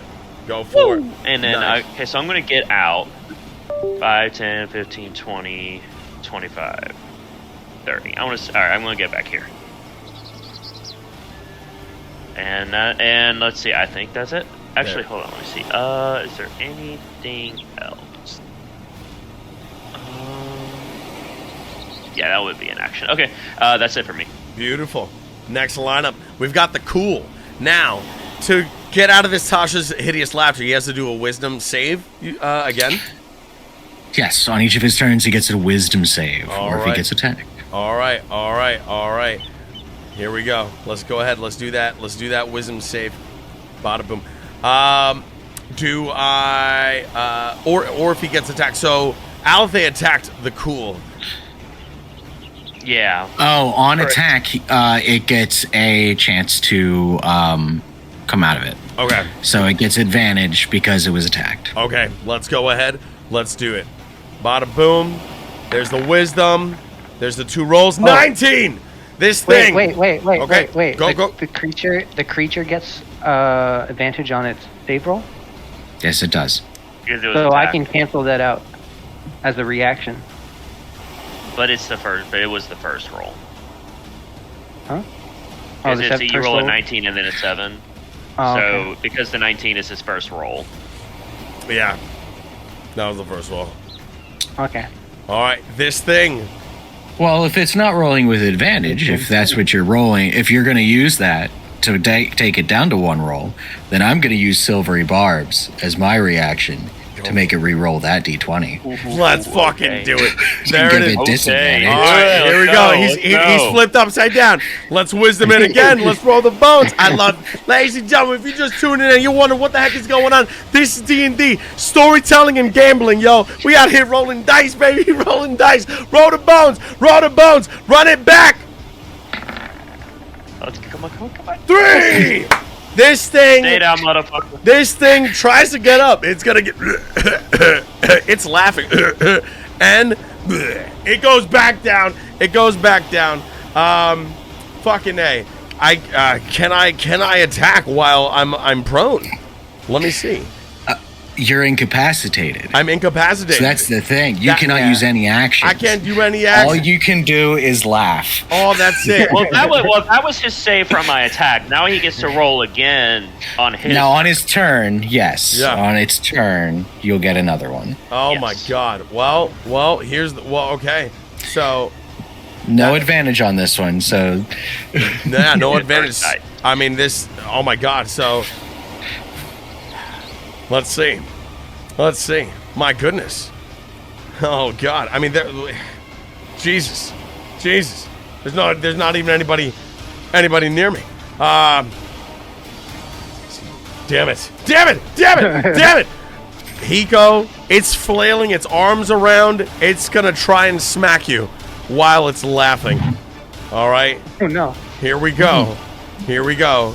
It's going to use, it's going to use its action of multi-attack. You're going to have to dodge. It can't attack yet. Oh, it cannot? It's still it's incapacitated. It's so you have to incapacitated. roll to break the wisdom save again. Gotcha. Let's roll it. Let's roll it. When Here it's we go. incapacitated, it can hear and see, but it can't do things. Cannot use actions. It's like it got so winded DC. and it can't move. Yeah. Does a 13 break the Tasha's hideous laughter? A 13 exactly. All right. Oh my He god. breaks out of it. It breaks out of it. There it is.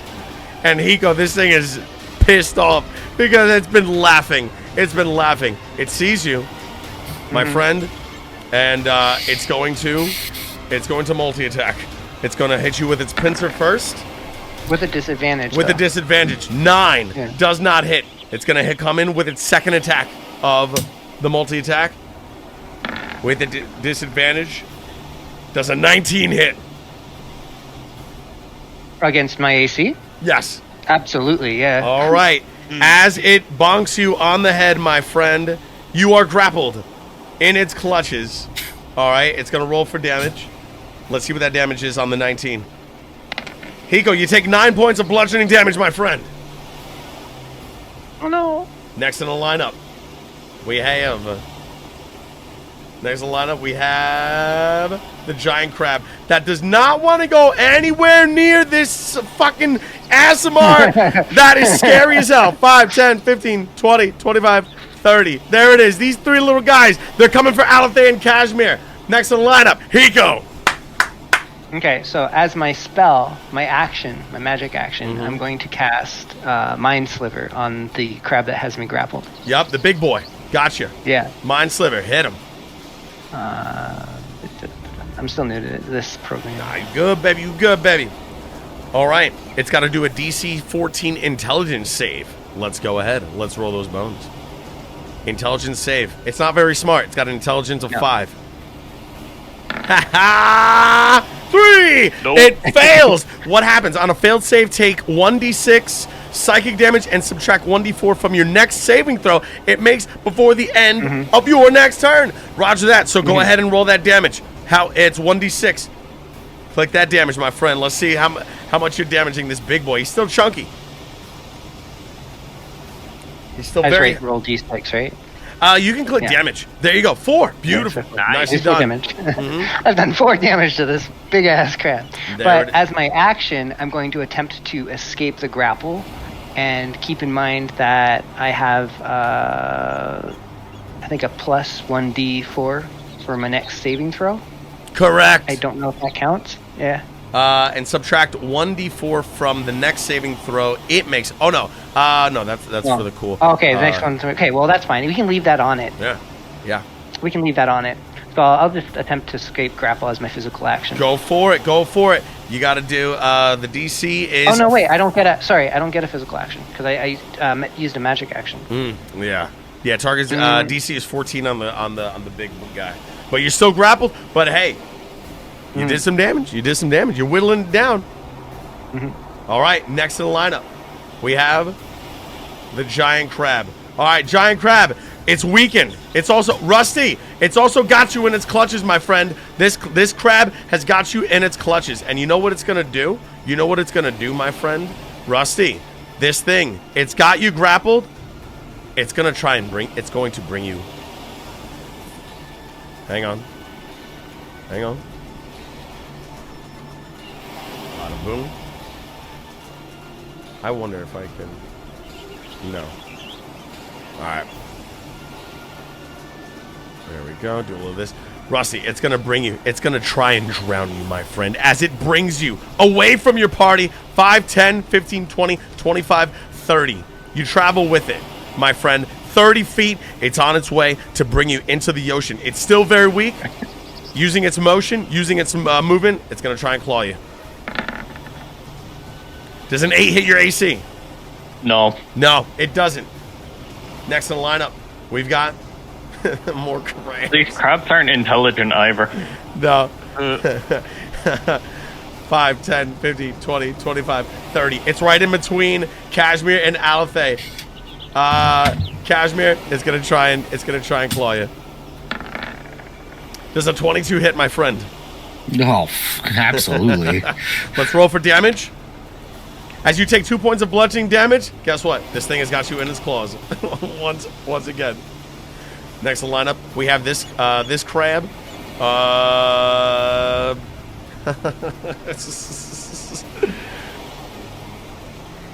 Which will go in front of Hiko, but will receive disadvantage on its attack roll because of your celestial wings. It's going to claw you with disadvantage. Hiko, does a 12 hit you? No. All right, next in the lineup, Rusty. This crab's trying to bring you to the ocean. It's your turn. I'm just laughing at the idea of this crab attempting to drown me. I was gonna say, this is a rust thing. Like, he might rust. It's salt water. You know, just casual conversation as I'm joking out here. It's like, this idiot's trying to drown me. Damn crab.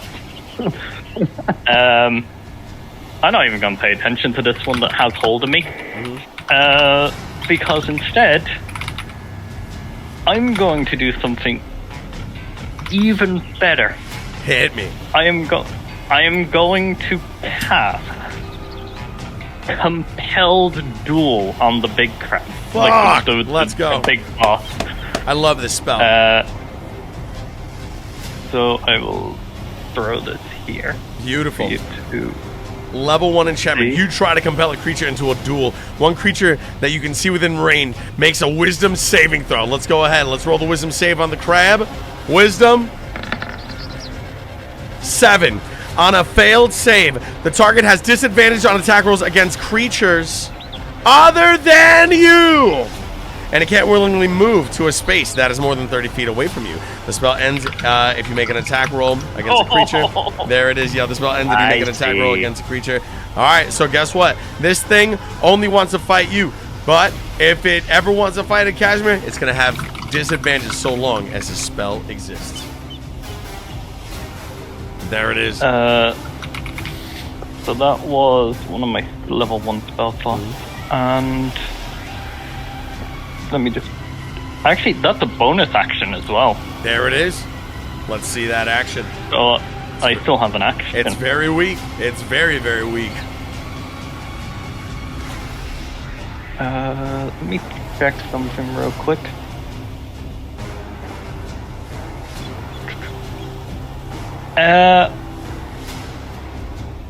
The crab that just moved last, the one that kind of moved in front of our Astamar friend there. Yeah. I want to hit that one with an Eldritch Blast. Holy shit. Okay. Go for it. Hey, 16 hits. Nice. Roll that damage. Before I do, Okay. I'm also going to, because I have just taken the attack action, Yeah. as a paladin of vengeance, I can also do a vow of enmity. Hit me with it, yo. When you, yeah. Go on, you can. When you take the attack action, you can expend one use of your channel divinity to utter a vow of enmity against a creature you can see within 30 feet of yourself. You have advantage on attack rolls against a creature for 1 minute or until you use the feature again. If the creature drops to 0 hit points before the vow ends, you can transfer that vow to a different creature within 30 fucking feet. Roll that damage, yo. You hit it. 2. All right. Beautiful. You chip away at its hard carapace. There it is. Beautiful. That is all I can do for now. Next in the lineup, we've got the Rusty Crab. They're coming. They're coming for the boys. They're coming for the boys. 5, 10, 15, 20. All right. There it is. It's going to go ahead. Kashmir, this thing's going to whack you. This thing's going to whack you. All right. It's okay. It's okay. It's slow. It's crab. It's fine. There it is, and swing, and a fucking miss. There it is. Next in the lineup, we've got this crab that is absolutely frightened. This thing just wants to scurry away. This thing is fucking scared. It's going to use its action and its movement to just 5, 10, 15, 20, 25, 30. Just go hang out with Rusty. It's afraid. It sees Rusty. It's going to fucking claw Rusty. Rusty, doesn't 11 hit your AC? Oh, No, it's it got doesn't. All right, next. disadvantage with it. Yeah, it's fear. Next in the lineup, Kashmir. You are grappled and you got two crabs in front of your face.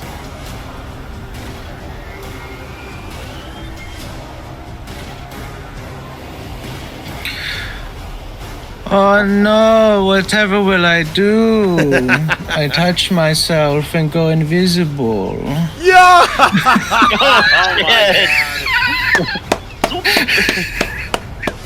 Yes. Yes. All right. You. I don't move. I just go invisible. I love it. I love it. I love it. We see Kashmir. Bada boom. Oh, as I do, I look at my friend and I say, "You got this. You're very special. I Right? believe in you." As I disappear and give you bardic inspiration on the way out, Okay. I watch him Bardic disappear, and Let's which go. you get a D6 on a save or yeah. And then we Perfect. see. There it is. Can you put like multiple? You can. You are now invisible. No, let's do a better shroud. Let's have a shroud-looking thing. Ninja. There you go. There Like it is. You are invisible, but you're also restrained. There it is. Kashmir. That's Kashmir's turn. Alathe, next in the lineup. It is your turn.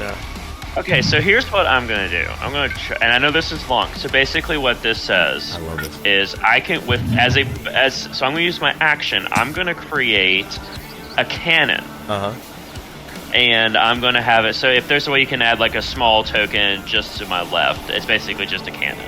Okay. And as a bonus action, I can make it attack and or move every turn. Let's see. Cannon. All right, hang on. There it is. I wonder. Hang on. Wait, let's see if this will work. Hold on. Wait. So yeah, I'm using my smith's tools. I kind of grab some stuff out of my pack and I just kind of weave it together and set it kind of behind me. I'm gonna have it be kind of to my northwest, if that makes sense. I love it.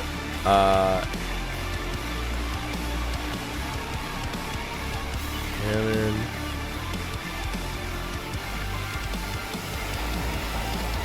Alright, wait, let's see. There, Yeah, I know. Gotta make it let's just pretend this little bowl is your cannon, yo. okay. There it is, yo. Okay. I love it. Okay.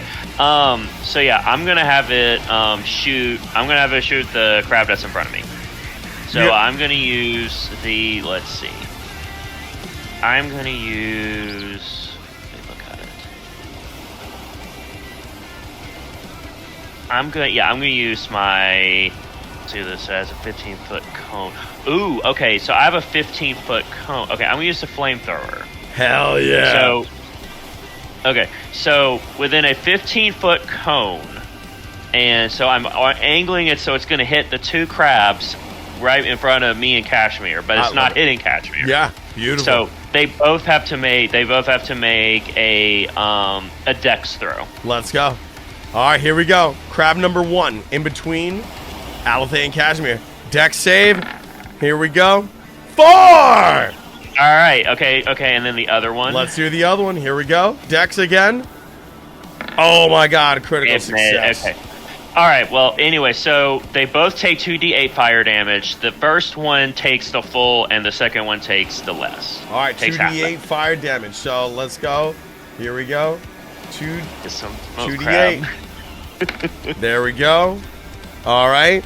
So the first one's going to take 9 points of damage. There it is. 9 Yeah, points so I'm of saying damage. like the one in front of me is the first one, and then the one farther away from me is the second. I don't know if that made any sense. But Beautiful. And then the second one that saved, it gets half of the 2d8. Uh huh. All right, let's roll 2d8 again. Here we go. Bada boom. Come on, baby. Come on. It's going to take 5 points of damage. There we Yes! go. There it is. There it is. Fuck there, you. there it is. Yo, fuck that fucking crab, that piece of shit. All right. Bada bam. Good stuff. These crabs are whittling down. Alithe, is that your turn? That is my turn. All right. Next in the lineup, we have the big ass cool that is still frightened. Oh my god. Here we go. And has me grappled. and has you grappled. My goodness. So, it's going to take advantage of its tentacle ability. One creature grappled by the cool must succeed on a DC 13 Constitution saving throw or be poisoned for 1 minute.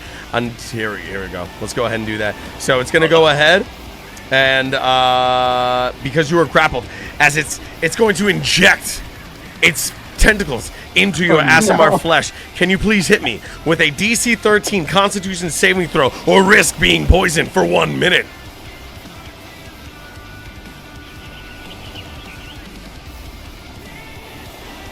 Wait, I have to roll what? Sorry. Just do a Constitution saving throw or risk being poisoned. Is it rolling a d20? No. Yeah, you click on your character sheet. Yeah. Let's see. My Constitution save. Yes, Constitution saving throw 25. Woo! There it is. All right. Let's see. There it is. Constitution saving Walking throw. back. Until this poison ends, the target is paralyzed. The target cannot repeat saving throw. So yeah, whether it's sheer luck or your Aasimar lineage, but listen, fate smiles upon you today. You are not poisoned. This next in the lineup, we have the giant crab. The giant crab is coming on over. 5, 10, 15, 20, 25. And it's going to go right in front of Alithe. Alithe, it sees your little flamethrower. It sees that you've burned its friends. And it's going to go ahead. It's going to make a claw attack at you. With a 13. Okay. Does a 13 hit, my friend Alithe? Let me double check. Bring up my character sheet. Come here. Okay. It just hits. It hits. All right. It's going to bonk you on the head. We're going to roll for damage. Alithe, as you receive 6 points of bludgeoning damage, this thing lifts you in the air. It's got you in its clutches. It wants to bring you to a watery grave. Uh-oh. Next in the lineup, we have Hiko. Mm-hmm. It is your turn, my friend. Okay, so as a bonus action, I'm going to activate my sorcerer ability, Innate Sorcery, which this spell, my spell DC for my sorcerer spells is increased by 1. Mm-hmm. And I have advantage on attack rolls with my sorcerer spells. Let's go. For 1 minute, so like, yeah. And then, I still have that bardic inspiration? Believe you used it. Okay. Then in that case, I'm going to just cast another. I should have used one. It's okay. I'm going to cast another chromatic orb spell on the big crab that's grappling me. Go for it. Go for it, Hiko. We have a AC of 16 to beat. I'm also going to increase its ability with the what do you call it? Higher level spell? Enhanced. Yeah, the enhanced thing. Go with for it. Consumes the sorcery point. I love it. Ah, damn it. 14. Dang. Just barely misses. As this chromatic orb, poof, it hits the lighthouse again. And the lighthouse is it's completely shattered. Oh, man. Oh, no. The lighthouse. What is going on here? All right. Does I know, that but running out of abilities. is that the end of your turn? Yeah. All right. Next in the lineup. All right, we got the giant crab. That is that has that has Rusty in its clutches. Rusty, it's going to try to bring it to the ocean. 5, 10, 15. It brings you to the ocean, Rusty, and it attempts to drown you. And when it realizes that you are no mortal creature, there's no air that goes through your lungs, well, the only thing that it can do is try to bonk you on the head. Does a 19 hit your armor class, my friend? It does. All right, let's roll for damage. As you take 5 points of bludgeoning damage, Rusty. Next in the lineup, these crabs, these crabs. Next in the lineup, we have this crab that is looking very, very, very weak. Kashmir is invisible. It sees Alithay. It's going to try and bonk you, Alithay. Does a 15 hit your AC? It does. It's really not. As it bonks really you, not like into the beach today. 3, okay. as it bonks you for 3 points of bludgeoning damage. So I do both crabs heavy, you know, so it's like what, Yeah, like my leg and my arm. Yeah, oh my god, oh my god, Oh. it's crazy. These crabs, oh my goodness. Next on the lineup, we have the crab that is in front of Hiko. Hiko, this crab is gonna bonk you, or at least try to, He's got disadvantage. Does a 13 hit your AC, my friend? My AC is 13 right now, yeah. All right, meets it, beats it. It's gonna claw you. All right, we're gonna roll for damage. As it bonks you on the head for 6 points of bludgeoning damage. Man, I'm getting fucking pummeled. There you go. Rusty, you're in the ocean. Next in the lineup, we got Rusty.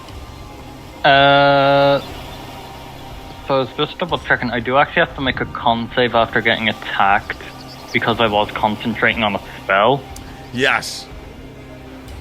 So that is, I believe, a DC 10 To maintain. to make the save. Yes. Yeah, to maintain. So that is White wolf. just click on that, I believe. Woo! You Oh. maintain it, baby.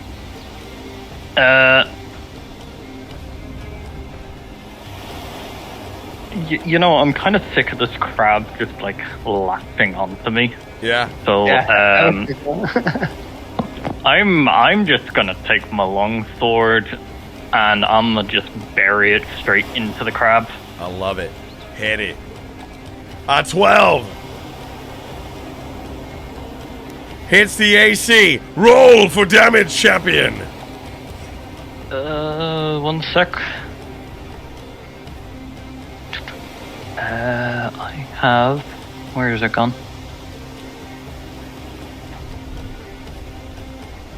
Where are my spells? This new sheet is very confusing sometimes. I'm also going to Divine Smite it as well. Hey. Let's go. So I will, because I think I have to do that before I roll the damage for an attack. Because it says immediately after hitting a target with a melee weapon. Yeah, so then you can, I think if you, you might be able to click Divine Smite and on your character sheet, and then I think it'll pull up the, let's see. First level. Divine Smite, yeah, there it is. Boom! That'd be 8 along with the longsword damage, which will be 5. Bada boom. As you cleave this crab in twain, deleting it, it ignites an array of beautiful radiant energy. You still have your movement. Yeah, because I'm no longer grappled now. There it is. You're no longer grappled. You get out. You cleave it in twain. It lets go of you, and you're now standing in the ocean. So you still have your movement.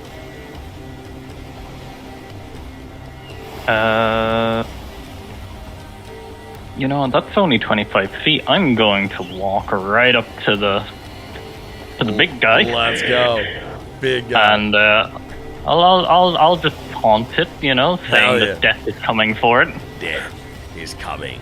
There it is. We see Rusty speaking to this creature. This creature does not understand you, but it knows that you mean business. Next in the lineup, we've got another giant crab. We got another giant crab. All right. Where's this guy at? All right. It doesn't know. This thing is dumb. This thing is dumb. It doesn't know that Kashmir is just invisible. Kashmir is invisible. Kashmir is invisible. So it's going to. It's a little weak. It's gonna attempt to.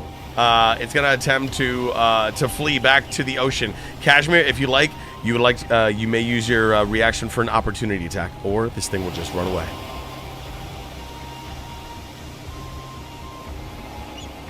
No. I am like dead fish. I do not do anything. Okay, all right. 5, 10, 15, 20, 25, 30. This thing is going to attempt to flee. Next in the lineup, we have the other giant crab. This thing,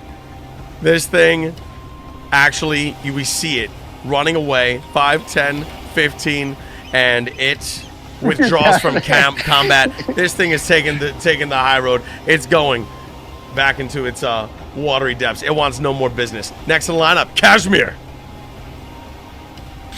Oh, it's me. Kashmir.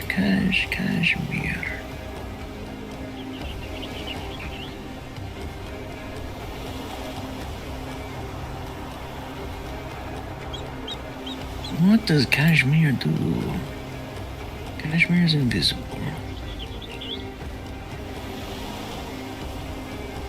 Isn't he still grappled? That's right. Is anybody grappled right now? Aleph. Yeah. I think you're grappled too, though. Like, I think that No, crab... let me go. Okay. Let me go. Okay. I will go over here. Just go 25 feet. We'll just go over here. There it To be is. fair, it's hard to keep track of it all.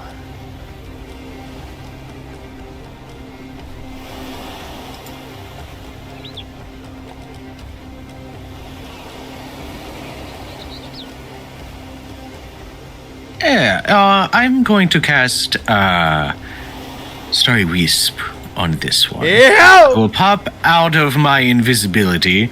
I'm like, oh, you thought I was beside you. No, I'm over here. I'm over here.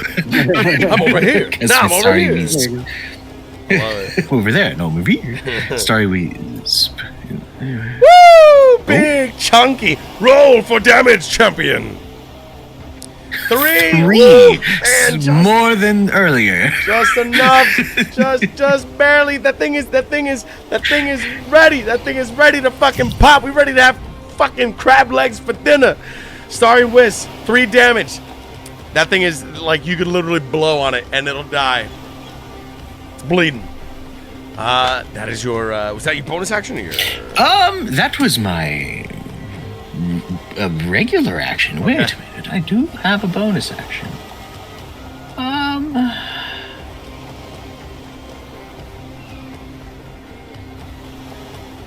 You know?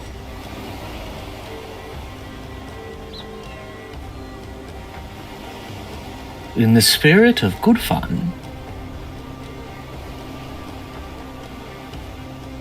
Well, that takes a minute. That's too long. A minute is too long. A minute is a little too long for in combat. But I will look to my friend who is now staring at... I look over. I see... I see our friend who is staring down Big Crab and 4 other crab. And I'm like, I cheer out to him. I'm like, you're doing great. Hopefully we will have seafood boil once you're done. I think we have enough crab to go around once you finish up. I believe in you. And I give him just a thumbs up from the corner. I give you bardic inspiration. I love it. So you get a D6 stat onto your stuff. Beautiful. Crab. There it is. I love That's that. it from Kashmir. Next in the lineup, Aleph. You got two crabs in front of you, and your little cannon. You are also Yeah, restrained. I'm gonna flamethrow those suckers again, Go so they for need it. to do They need their dex save. Beautiful. Let's go ahead. Let's do a dex save on crab number 1 on the south. This guy, dex save. There it is, 7. Yeah. All right, and that one fails. Let's do a dex save on the guy immediately to your east. Dex save again. Giant crab. Does a 12 succeed? Okay, so I need to roll, I think it was 2d8. Let me double check. Yes. There it is. All right, meets it, beats it. This one, holy shit. Well, guess what? But it still receives damage, right? Yeah. Okay. It's half of it. So the first one gets 12, the second one gets like 7. Okay. All right. So guess what? This one gets reduced down to 1 HP. Bada boom. And this one dies. Engulfed in flames. All right. And you are also no longer restrained, my friend. Perfect. Well, that was my bonus action. Beautiful. I'm gonna use a regular action. I'm gonna hit it. Go for it. It's got 1 HP. It's got a DC. Oh, sorry. I keep hitting the wrong thing. Nah, you good. I'm gonna use. I have an bardic inspiration. Go for it. D4 or D6? I believe it's D6. Yes. There it is. 13. Just enough. It fucking hits. It's got 1 HP. Bada boom. That thing is fucking dead. There's no more crabs in front of you. There's only 1, 2, 3. There's 4 crabs that remain, and of course the big mama crab. Speaking of which, you still have your movement, Alithay, if you would like to use that right now. 15. Let me see. Hold on. No, I keep the cannon where it is. Oh, okay. Cannon stays there. Hold on. Let me think. Well, let me think about it. Let me go back up to my guide. Let me read something. Oh yeah, 120 feet. Perfect. Yeah, I'm keeping a sucker there. Yeah, beautiful. Actually, well, you know what? Actually, yeah, I'm gonna keep it where it is because like I would have to keep it where it is to do the flamethrower attack. So it has to stay where it is. I love it. So I was here 5, 10, 15, 20. Beautiful. 25, 30. Yep, I'm right here. Oh my god, we are closing in on the big ass crab. Our heroes have found their second wind. They are hungry and they want unlimited breadsticks, they want unlimited shrimp, and they want some crab. Speaking of crab, the giant cool sees Alithay, sees Rusty, sees that it is starting to get surrounded. And so, it's gonna go ahead and it sees the dwarf marching in. It sees the Rusty, and it's gonna go ahead. Rusty, it's gonna do a multi-attack on you. It's gonna do a pincer attack, my friend. Pincer. Does a 17 hit your armor class? Yes. All right. Let's roll for damage. Holy shit. As you receive 15 points of bludgeoning damage. That's a constitution save I have to make now as well. Oh my god, yes, DC 10. You maintain concentration though. Good stuff. All right. Now then.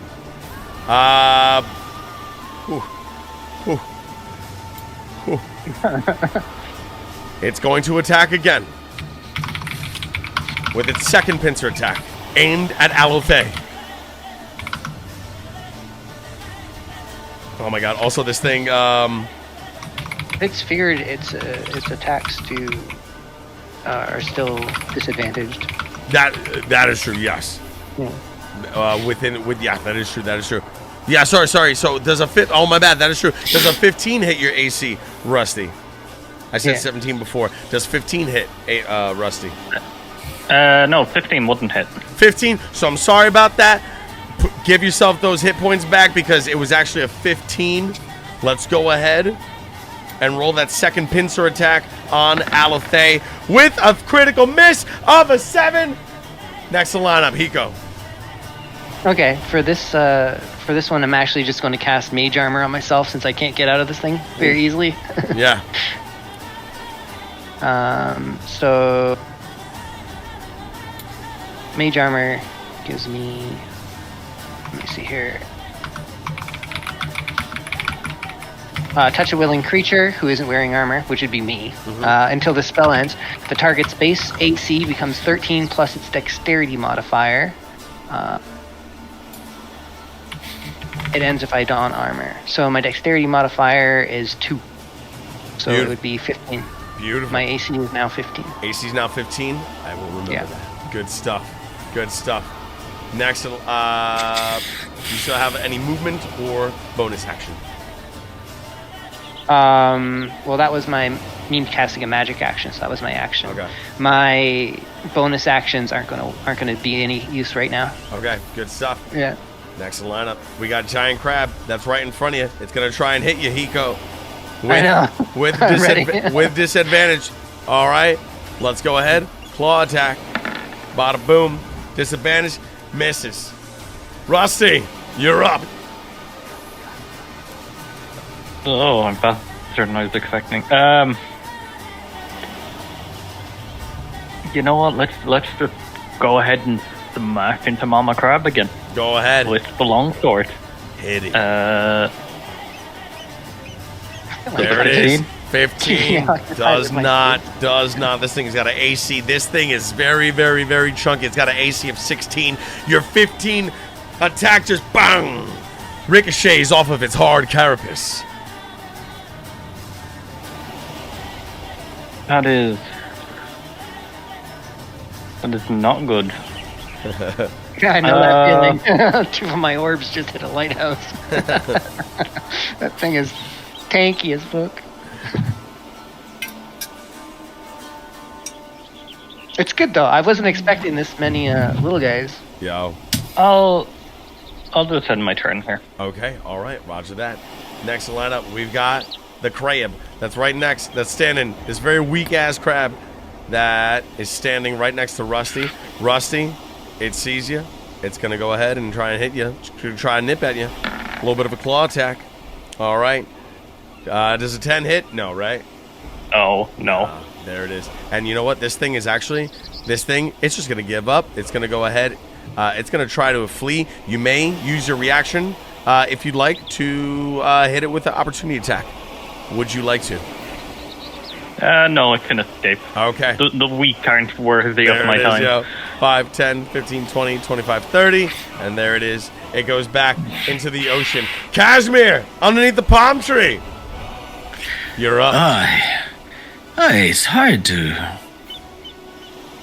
feel so energetic under the palm tree. I'm in the shade. I kind of want a mimosa right now. Is the pool bar open? Okay. How far away is you? 30 feet. I don't have the right thing selected, but you're within 30 feet. God, you know it'd be great. I think I'd really like to have this crab. Let's keep him here. I will once again need a wisdom save from Big Crab. Big Crab. Let's go. Wisdom save. It rolls a 5. That is a fail. Which means Big Crab fall prone in crabby noises. I look at everybody else and I say, please, maybe, let's take this one out. I believe in you. In the meantime, I think so. I don't have much left in the tank. I might Kashmir sits down and rests his back against the palm tree. Oh my god, I love it. In He's true, like, I believe you, and he puts his sunglasses down. there it is, just a slash lean. I love that, yo. Just flash I Let's go. believe in you. Next in the lineup, Alofay. There's a Okay. big ass mama crab is proning in laughter. Okay. Here's the question: how big are the giant crabs? How much do they weigh? I'd say if you look at them, they could probably weigh. Let's see. they're of medium size, but they are big enough to lift you into the air. How do they weigh? Let's go with 300 pounds. 300 pounds. Oh, okay. Yeah, it doesn't help. I was gonna. That's a lot of crab meat. Yo, big crab meat. Yo. Throw it. Guys, if you kill them, that's a lot of meat. Okay, so I want to. It's only got so many legs. Yeah. Okay. So what I'm gonna do for the big fella is I want to move my cannon. Actually, no, I want to keep it right there. I want to keep it where it is. That's perfect. Yeah. Try not to damage the meat. Just break the shell. Right. Yeah. Okay. So so I'm gonna make a ranged spell attack with my use a force ballista. I'm gonna use a ranged spell attack on it. On the big crab. Yeah. So see, where is ranged spell attack? How do I roll for that? Let's see. It should just be in your thing. It just says I can make the weapon and I can shoot it, but it doesn't give me a thing to shoot with it. Let's see. Flamethrower. It doesn't have a button to push just for your attack. It doesn't. I see. Make a ranged spell attack originating from the cannon at one creature or object within 120 feet on a hit. I would say a ranged spell attack. Let me see. Alethane. Did you make sure to add the Old Bay to the cannon? Oh, there it is. That Old Bay spice, baby. Sprinkled it a little bit. Let's see. It's the important part. It's going to be based off of your specific spell, whatever your spells are based off of, which as sorcerer I think is wisdom, or is it charisma? No, Alethay's artificer. Artificer. So. That's probably. I was say whatever. Intelligence and. It's going to be your artificer ability bonus plus your proficiency. Yeah. Ability bonus. Yeah, so it's going to be your intelligence ability bonus plus your proficiency bonus. Okay, plus so I'll 10. do. All right, I'm just gonna. Okay, so what I'm gonna do? I'm gonna roll a d20. There it is. It'll add 6. 16. I'm rolling a 16 to hit. There it is, yo. All right. On the big fella. On the big fella. Here we go. All the right. big fella still has disadvantage on him. All right. Well, oh no, that's for his attacks. There yeah, it is. that's the 2 hit. So 16. Yeah. What's its armor class? Its AC is 16. Meets it, beats it. Give me that damage. All right. So that. Yeah, no, this is complicated. Let me find it. I have to keep pulling this sucker up. 2d8. So /roll 2d8. Or /roll, not redole. Roll 2d8. Somehow I ended up at the tank. 4. It deals 4 damage. 4 damage. Bada boom. There it is. Nice. This thing receives 4 points. My bonus action. I think it needs to make a save for the Tashas. Yes. Which is a wisdom, yes? Yeah, wisdom. Yes. All right, wisdom saving throw. Let's see if this thing can get out of its laughter. But if it's prone, that's what it. 2, it 4. failed. Nothing. Look at that aggressive fail. There it is. If since it's prone, I get advantage on my regular melee attack, right? Hell yeah. All right, I'm gonna hit it. Yeah, melee attacks get advantage, range get a disadvantage, I believe. Oh, so I should have rolled. Hold on. Okay. Spell is different. Mm-hmm. Okay, spell is different. Okay. If I remember right. All right, cool. All right, I'm gonna hit it. Woo! Roll that damage, baby. Oh, yeah, I'll take that 20. I'll take that 20. Roll that damage, baby. It takes 6 additional damage and it needs to make another wisdom save. There it is, yo. There it is. There it is. There it is. All right, so 6 points. 3.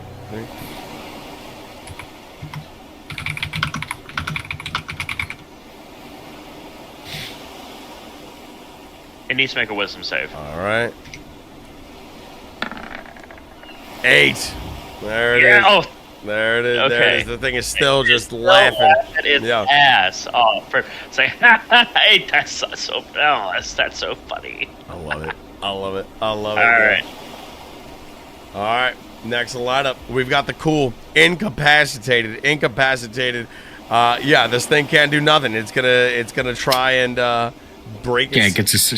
Yeah. Yep. Let's go ahead. Let's wisdom it up, baby. 5, nothing. It just stands there, laughing, pitiful, doing dick. Hiko, next in lineup. It's up to you. I'm gonna use shock and grasp on it. So Yeah. it's a touch action spell. It's a cantrip, so it doesn't eat up a spell slot. Mm-hmm. It was that or heal myself, but I feel like doing this. This guy keeps whacking me. Hell yeah. A 12. Keep in mind, I also have +1 to my DC, and is it a spell attack or is it a melee attack? it's a spell attack. Would he get advantage because of prone? I should get it for my thing, actually. Let me just double check. Let's see. yeah. Shocking Grasp is a melee spell attack, so... Yeah. It's a melee touch attack, so... Yeah. Advantage. I'd say advantage, yeah. So, Yeah, Oh, well, yeah. I have my innate sorcery active anyways, Mhm. which gives me a advantage on any of my attack spells. okay. So yeah, go ahead. Attack rolls of sorcerer spells I cast. There it is. So, yeah, so the Shocking Grasp would be advantage. So if you want to hit that again for your advantage, you can. Because the 12 does not hit. Oh my god. Okay, I'm bad at this. Nah, you good, Hiko. 21! There we go. Roll that damage! There it See? is. Okay. All right. Hey. Static electricity. There it is, baby. A little bzz. A little bzz. I He's love it. like licking a battery. There it is, yo. Oh my god. I love Not it. going well for my full sorcerer. All right. Not There having it a is. good day. Let's see. I feel like that's karma. There it is. So because it was attacked, it can then try to escape out of the Tasha's. Is that after every attack or Every attack. wow? Every attack. Oh my god. Okay. All right. Well, there it is. 20. There it is. It shakes itself off. It's blah, blah, blah, blah. Oh man. Still prone, isn't it? It's still prone, but it's It is not. still prone, and That's good. That is true. I will use my last second level spell slot. Oh shit. Oh shit. I'm gonna use Silvery Barb, second level, Oh my god. As your reaction. as my reaction. Hell yeah! I'm just sitting. I'm just leaning as well. Don't. Bam. Bam. Just lay down. Lay down. Lay down. Hit it with a silvery barb. Amazing. Re-roll that 20. There it is. Let's re-roll it. Here we go.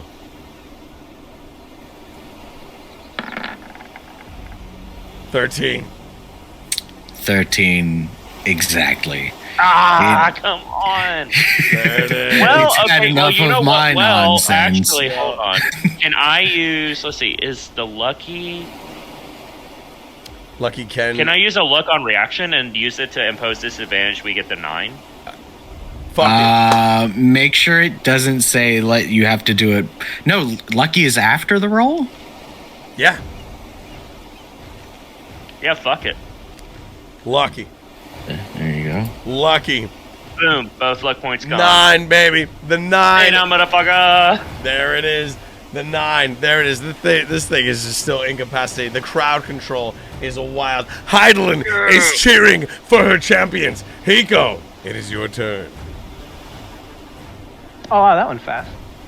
At this point, I'm going to use a healing spell on myself. I'm going to do... it's an action, a magical action I can do. Mm-hmm.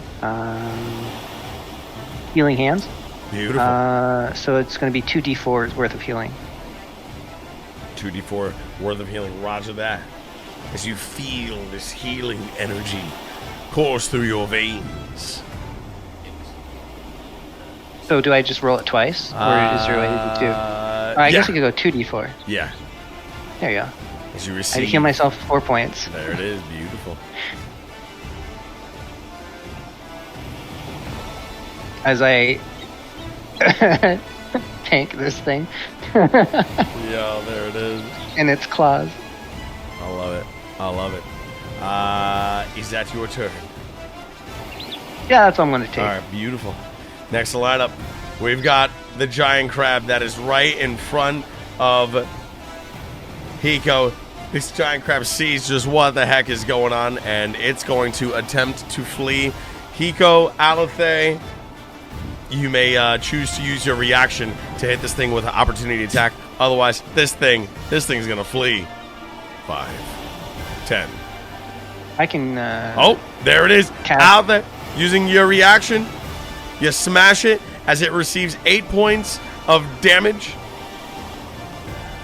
Bada boom. All right. There it is. And okay. And there it is. Sorcerer's Burst. Bada boom. 23. There it is. Oh my God. With a 1. With a 1. Oh, man. Okay. Oh, It's man. fucking weak. It's fucking weak. 10, 15, 20. Bada boom. There it is. It goes back into the ocean. Rusty. Apparently, getting you're- grappled by crustaceans is my one weakness. Rusty, you are up, my friend.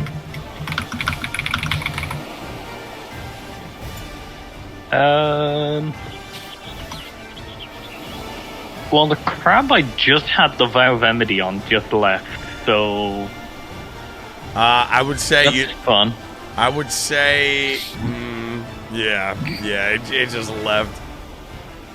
No, swim after the crab. Yo, get that proc. Get that proc. Yo.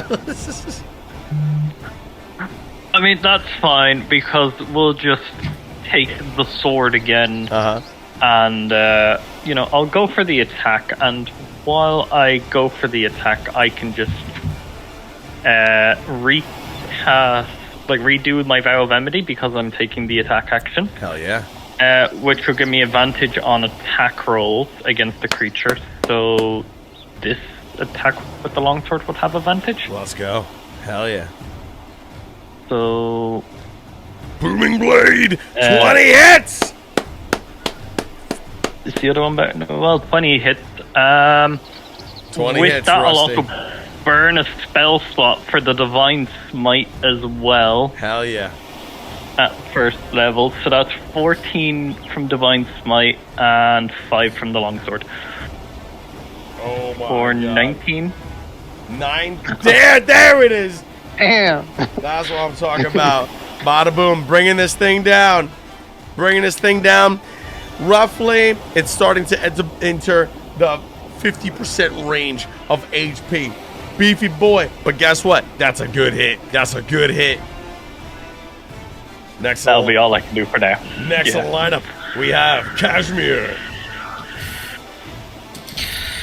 Have you guys not finished the boil yet? I thought we were ready to eat by now. I lean off of the tree.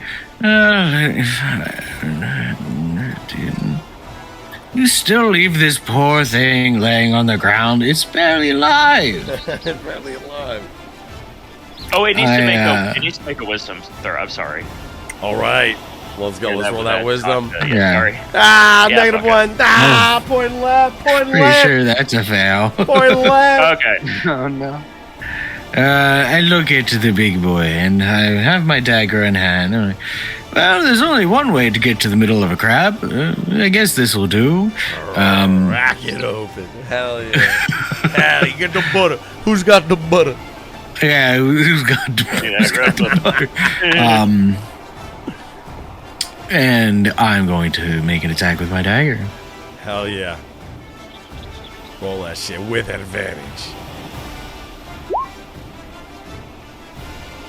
There it is, yo. With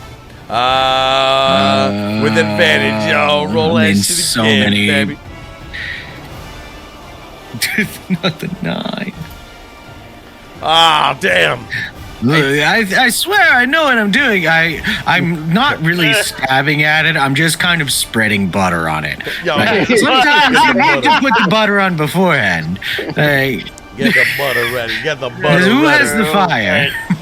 Get It's the gonna put ready. butter on us It otherwise. doesn't take it about as well as mine. There it is. Alofe, you are next. All right, so we're basically gonna do the same thing. I'm gonna use my cannon. Beautiful. So I'm going to roll a d20. I love that cannon. I'm so glad you brought that. It's a nat 20. I rolled a nat. There it is. Beautiful. That thing hits and it So quits. I think so it would be 2d8. So roll, and we would multiply. Would I just roll this twice for Yeah. the crit? Hell yeah. Woo! 20 damage. That's from the cannon. Woo! It just goes and it just like slide this where he was my spreading the God. butter. It's like kind of stuff. It kind of makes it through the plates and it's kind of spreading kind of nice and Big. even. And then I was like, okay, well I'm gonna hit it, and then so I use my axe to hit it again. Big damage. 15. There it is. 15 does not pierce the armor class of the tool. It just the cool is like it's like the outside is like slick with butter, so like it just slips off. There it is, yo. I kind of look, it's like, why did you? What the fuck is Why? butter? Oh, you're helping. We need more butter. Does anybody have more butter? I think I have another one. There it is. Isn't the ghoul prone right now? It's prone, yeah. It is very Yeah, butter. it's prone. I would have gotten advantage. That's right. Yeah. Yeah. Oh shit, that's true. Uh, Hey! Roll that damage! 1. Damn it! One There more it is. damage than before. There it is, yo. So I kind of open it up a little bit more. Some more butter gets in. Okay, we're good. I can Yeah, only. make sure I can to only pull help- out the. Make sure to clean it up real well. Next to the lineup. And then it I needs can to make imagine it needs to make but I the can't wisdom make it throw. happen. Wisdom. It needs let's to go. make those. Yeah. All right. Oh, there Yeah. it is. There's the nat 20, yo. There it is. I love how our abilities are just kicking ass, but our actual impact is very low. That's why we're hitting all our ones. Yo. So Yeah. this thing, It's true, I've done so much damage. this thing shakes itself out of its stupor. It is now its turn. On its turn, it's going to use half of its movement to get back to its feet. It is no longer prone. It then lets out a nasty, nasty, nasty shrill. And it's these. That's not nice. These other two crabs, they're just gonna attempt to flee. Wait, they're in the caltrops, right? Yeah, these are the caltrops. Yeah, So they can't even pass through it, but they can retreat. They can go backwards. they can retreat. They're gonna attempt to retreat 5, 10, 15, 20, 25, 30. This one's gonna attempt to retreat as well. You may use your reaction if you want to, or you can just Oh let yeah, it I'm waiting for it. I'm gonna react for it. go for sure. for it. React, yo. As a reaction, I'm gonna cast Chromatic Orb with Empowerment. Holy on it with shit. My last Oh god. I'm pissed. Fucking A. Hit it. Well, So I also rest have in a, peace, the lighthouse. right? Let's see. Right? There it is. Oh, wait. 18 fucking hits. Yes. Yes. Wait. Oh no, that's the damage. Wait, does it make? That was the damage. My bad. Yeah. There it is. Okay, It finally thank you, hits. yeah. Bottom For the of- lighthouse. Bro, But here's the this- thing, Yeah. because my damage, I rolled 2 dice of the same thing. It bounces, like it hits it and hits a second target. Fucking So A. Chromatic Orb is be? a lot of fun that way. As Are we you playing volleyball? There it is. You volleyball this chromatic orb. What is the damage that will be splashed onto the giant Hits cool? again. So on a hit, the target takes 3d8 damage of your chosen type. In this case, I'm just going to use fire. If you roll the same number on 2 or more of the d8s, the orb leaps to a different target of your choice within 30 meters or 30 feet of the target, and then make an love it. attack roll. The new target. And make a new damage roll. Okay. The orb can't leap again unless you've empowered the spell, which I have. You have empowered. Nice. So if it could bounce again. So It's going to do an attack roll on the big crab next. Okay. Okay. There it is. And fucking 16 is just enough to hit. Well, it's also still got my +1 sorcerer modifier, Mm-hmm. So and I have it. Yeah, so I have that advantage. So this would have been a 17. Beautiful. perfect. Sick minus. And- yeah. And I rolled another 2 4s, which are Oh my identical. god! Holy shit, that's So? crazy. So, I want to choose a new target. It can't be the same one as before. Uh-huh. So I want to attempt to hit the crab that fleed into the water. Holy shit, okay. 'Cause Yeah. why not? Why not? Holy Why frickin' not? Right? Ping pong, holy shit. Yeah, this is a great spell when it does that. Oh my god. Do it, come on. Oh Wow. my God. Wow. That's a 21. There it And is. the damage will be 16 on it. Hit the lighthouse! Hit the fucking lighthouse! Hit the... We gotta hit the lighthouse now, motherfucker. Double 5, so you know what? There's no more targets left. So it's going to bounce off and hit the tower for Oh my 13 It's gonna damage. hit the lighthouse. Another orb has hit the tower. Oh my god. That's They're gonna D&D. cancel all the lighthouse insurance. I love that's that. your rolls for you. That's That- my RNG for you. Oh It just my took a God. while. That crab gets deleted. So does the lighthouse. The cool takes 16 points of damage. It is down to its final 20 hit points, ladies Hell and yeah. gentlemen. Yeah, this thing is fucking, my goodness, it's wild. Yeah, that was Hiko. That was your reaction, and in your reaction, you just caused a fucking earth-shattering. There's no more lighthouse. There's no more lighthouse. This crab is gonna fight to the death. It will not retreat. It is going to see that Hiko, you've done some damage. You killed the lighthouse that it used to look at when it was under the water, and you killed its crabs. Hiko, this thing's gonna unleash furious anger on you with 2 pincer attacks from its multi-attack. Let's roll the first one. Does a 10 hit? No, it does not. 10 does not hit. Let's go again. Come on. 10 does not hit. No. Ladies and gentlemen, Hiko. Mage armor, baby. Hiko, Rusty, Cashmere, and Alathane. The 4 of you are next in the lineup. This thing's got 20 hit points. Let's fucking cook this crab. I agree. There it is. Hiko, it's now your turn. Oh my god.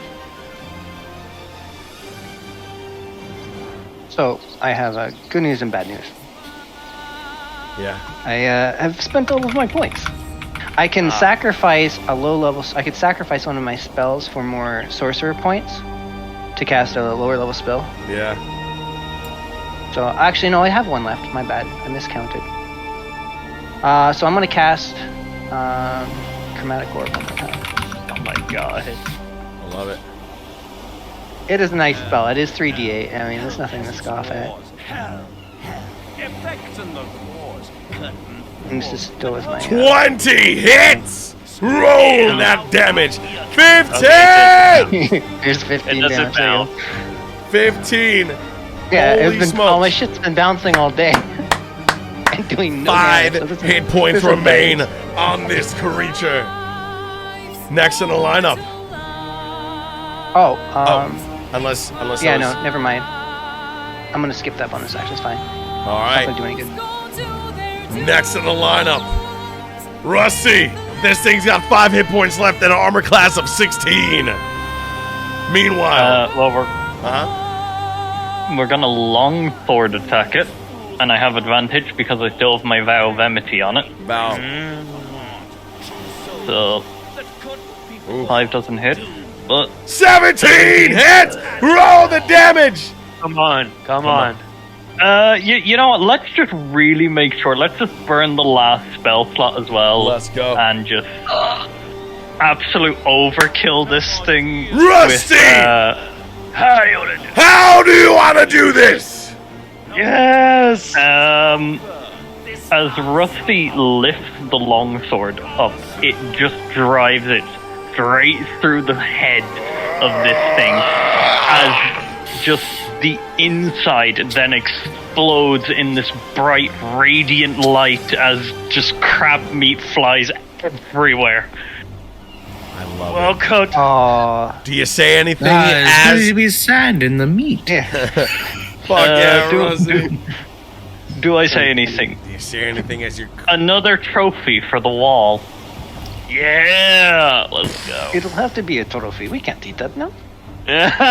This thing... It's okay, we just dust it off. The character reaches into his pocket and takes out a healing potion. Prestidigitation. Yeah. I love it. I love it. Oh, that was just crabs. So, we have dealt with the crabs. I would advise against going into that cave. But if you want to use that conch, maybe now is the time to do it. Okay, so I kind of grab it and I look at it. I prestidigitation. They tried to like clean it off. You know, just there might have been a little bit of crab on it, maybe some blood. I don't know. I got hit around a bit. I clean it off, and I So I think like I'm gonna edge like kind of underneath this, and I kind of put it in my mouth and I blow on it, and I kind of do like that Power Rangers beep beep do do do do like I do some like. I try to do that. It sounds horrible because I'm not a performer. Yeah, I do that. Yes. Yeah, oh yeah. Cash has his you loot out blow. and he just starts playing Wonderwall underneath this palm tree. As, Clear the beach. I blow on it, and what happens? As you blow this conch, it begins to light up. And do you remember the initials that were on that conch? HM. Yeah. HM. HM begin to light up. And then you hear a tune playing in the distance.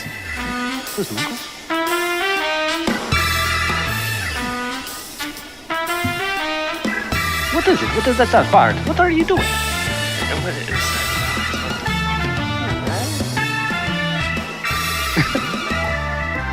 Be very bad, guys. And as you hear this tune being blown out of the bushes,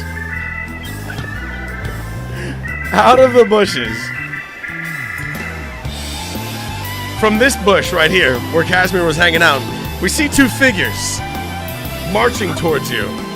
Oh no. One of them is a very gentlemanly gentleman. He's got a monocle. He's got a pompadour. I like him He's already. got the frilly ascot. All right. Oh no. He's oh with my someone. god, HM. Fuck. I knew the second HM came up. Oh god. He's with a Makote, a tabaxi, if you will. And Oh my god. He's with a tabaxi woman. She's got like a little bandage on her cheek. She's got glasses. She's got like the little ribbon. All right, she's dressed like him. And he marches up to your group and he says, my. Well, isn't that quite the case? For me, Agent Hildibrand Helidor Maximilian Manderville at your service, Agent of Inquiry, Inspector Extraordinaire. And I must say, we were hiding behind that bush the entire time. I'm surprised you didn't see us, Vieira. We were there this entire time, and I've got to say, you will do just well in my new role, Agent of Inquiry, Inspector Extraordinaire, Hildibrand, and the Giant Crab. Good job, everybody, good job.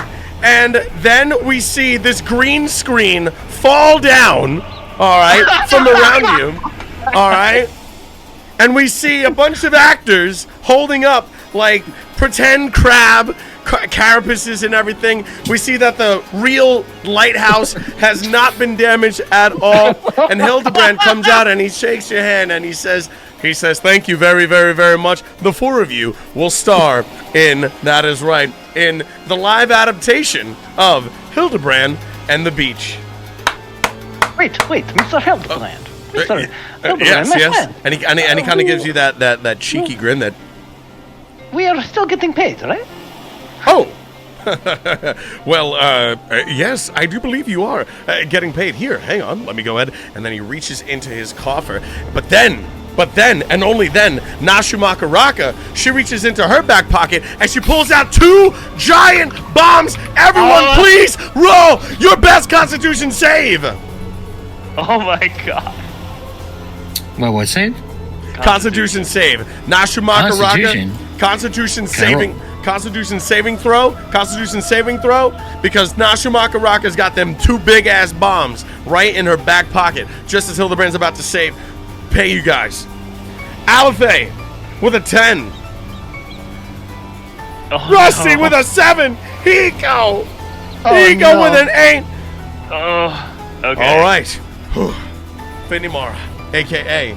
Kashmir. Kashmir, you've seen these tricks before. Nashu Makaraka, she goes and she says, but wait, Inspector, how about these? And Hildibrand gets exploded. Hiko gets exploded. Alethe gets exploded. Rusty gets exploded. And the 3 of you, including Hildibrand, end up face first into the sand, butts hanging out. All right, and it's making that little like squeaky sound effect whenever he's trying to like, get out of there. Meanwhile, Kashmir, Nashu Makaraka goes up to you and she says, "Oh, don't worry. There's plenty more where this comes from." And she gives you a big pouch of gill, more gill than you've ever imagined. And she says, thank you very, very, very much for performing in our play, Blood on the Sand, which will soon be a live adaptation showing, that is right, at the Neon Stain in Solution 9. And then my god. I look her in the eyes and I say, I appreciate you and everything that came with this. Goodbye. And I run and I leave. Like, shit. Took the money and ran. Like, bullet train. Pop my ass. Yeah. Just Like, all the sand literally going everywhere. the sand everywhere. Full sprint. Holy shit. Off screen. Oh my god, That's took the fine. money and ran. And with that being said, let's do a little bit of epilogue here. 3 months have passed since y'all came to Costa del Sol thinking that y'all were gonna save the world, but instead it was all a ploy from Hildibrand Haldor Maximilian.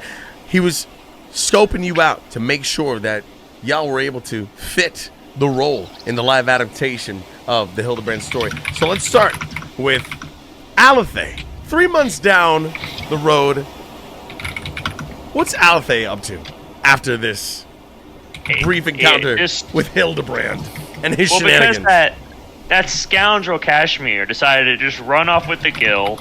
Well, none of the rest of us got it. Only he did. And because this was not a legally binding contract, there was no way that any of us were going to get the revenue. And so he is disgusted and upset and frustrated. So he makes his way back to Ul'dah, to the Sapphire Avenue Exchange. He is continuing to ply his wares. He is trying to scam as many people as he can, and it's with mixed success, and he always is trying to keep an eye out for those 2 that scam the fuck out of him. I love that. Beautiful. 3 months later, Rusty, the partner that you were looking for, has heard of your exploits and your brief encounter with Hildibrand Haldor Maximilian Mandeville. And Rusty, 3 months later, you have actually, during that time, have been reunited with the person that you came to Limsa to find. Tell me, how does Rusty's story end?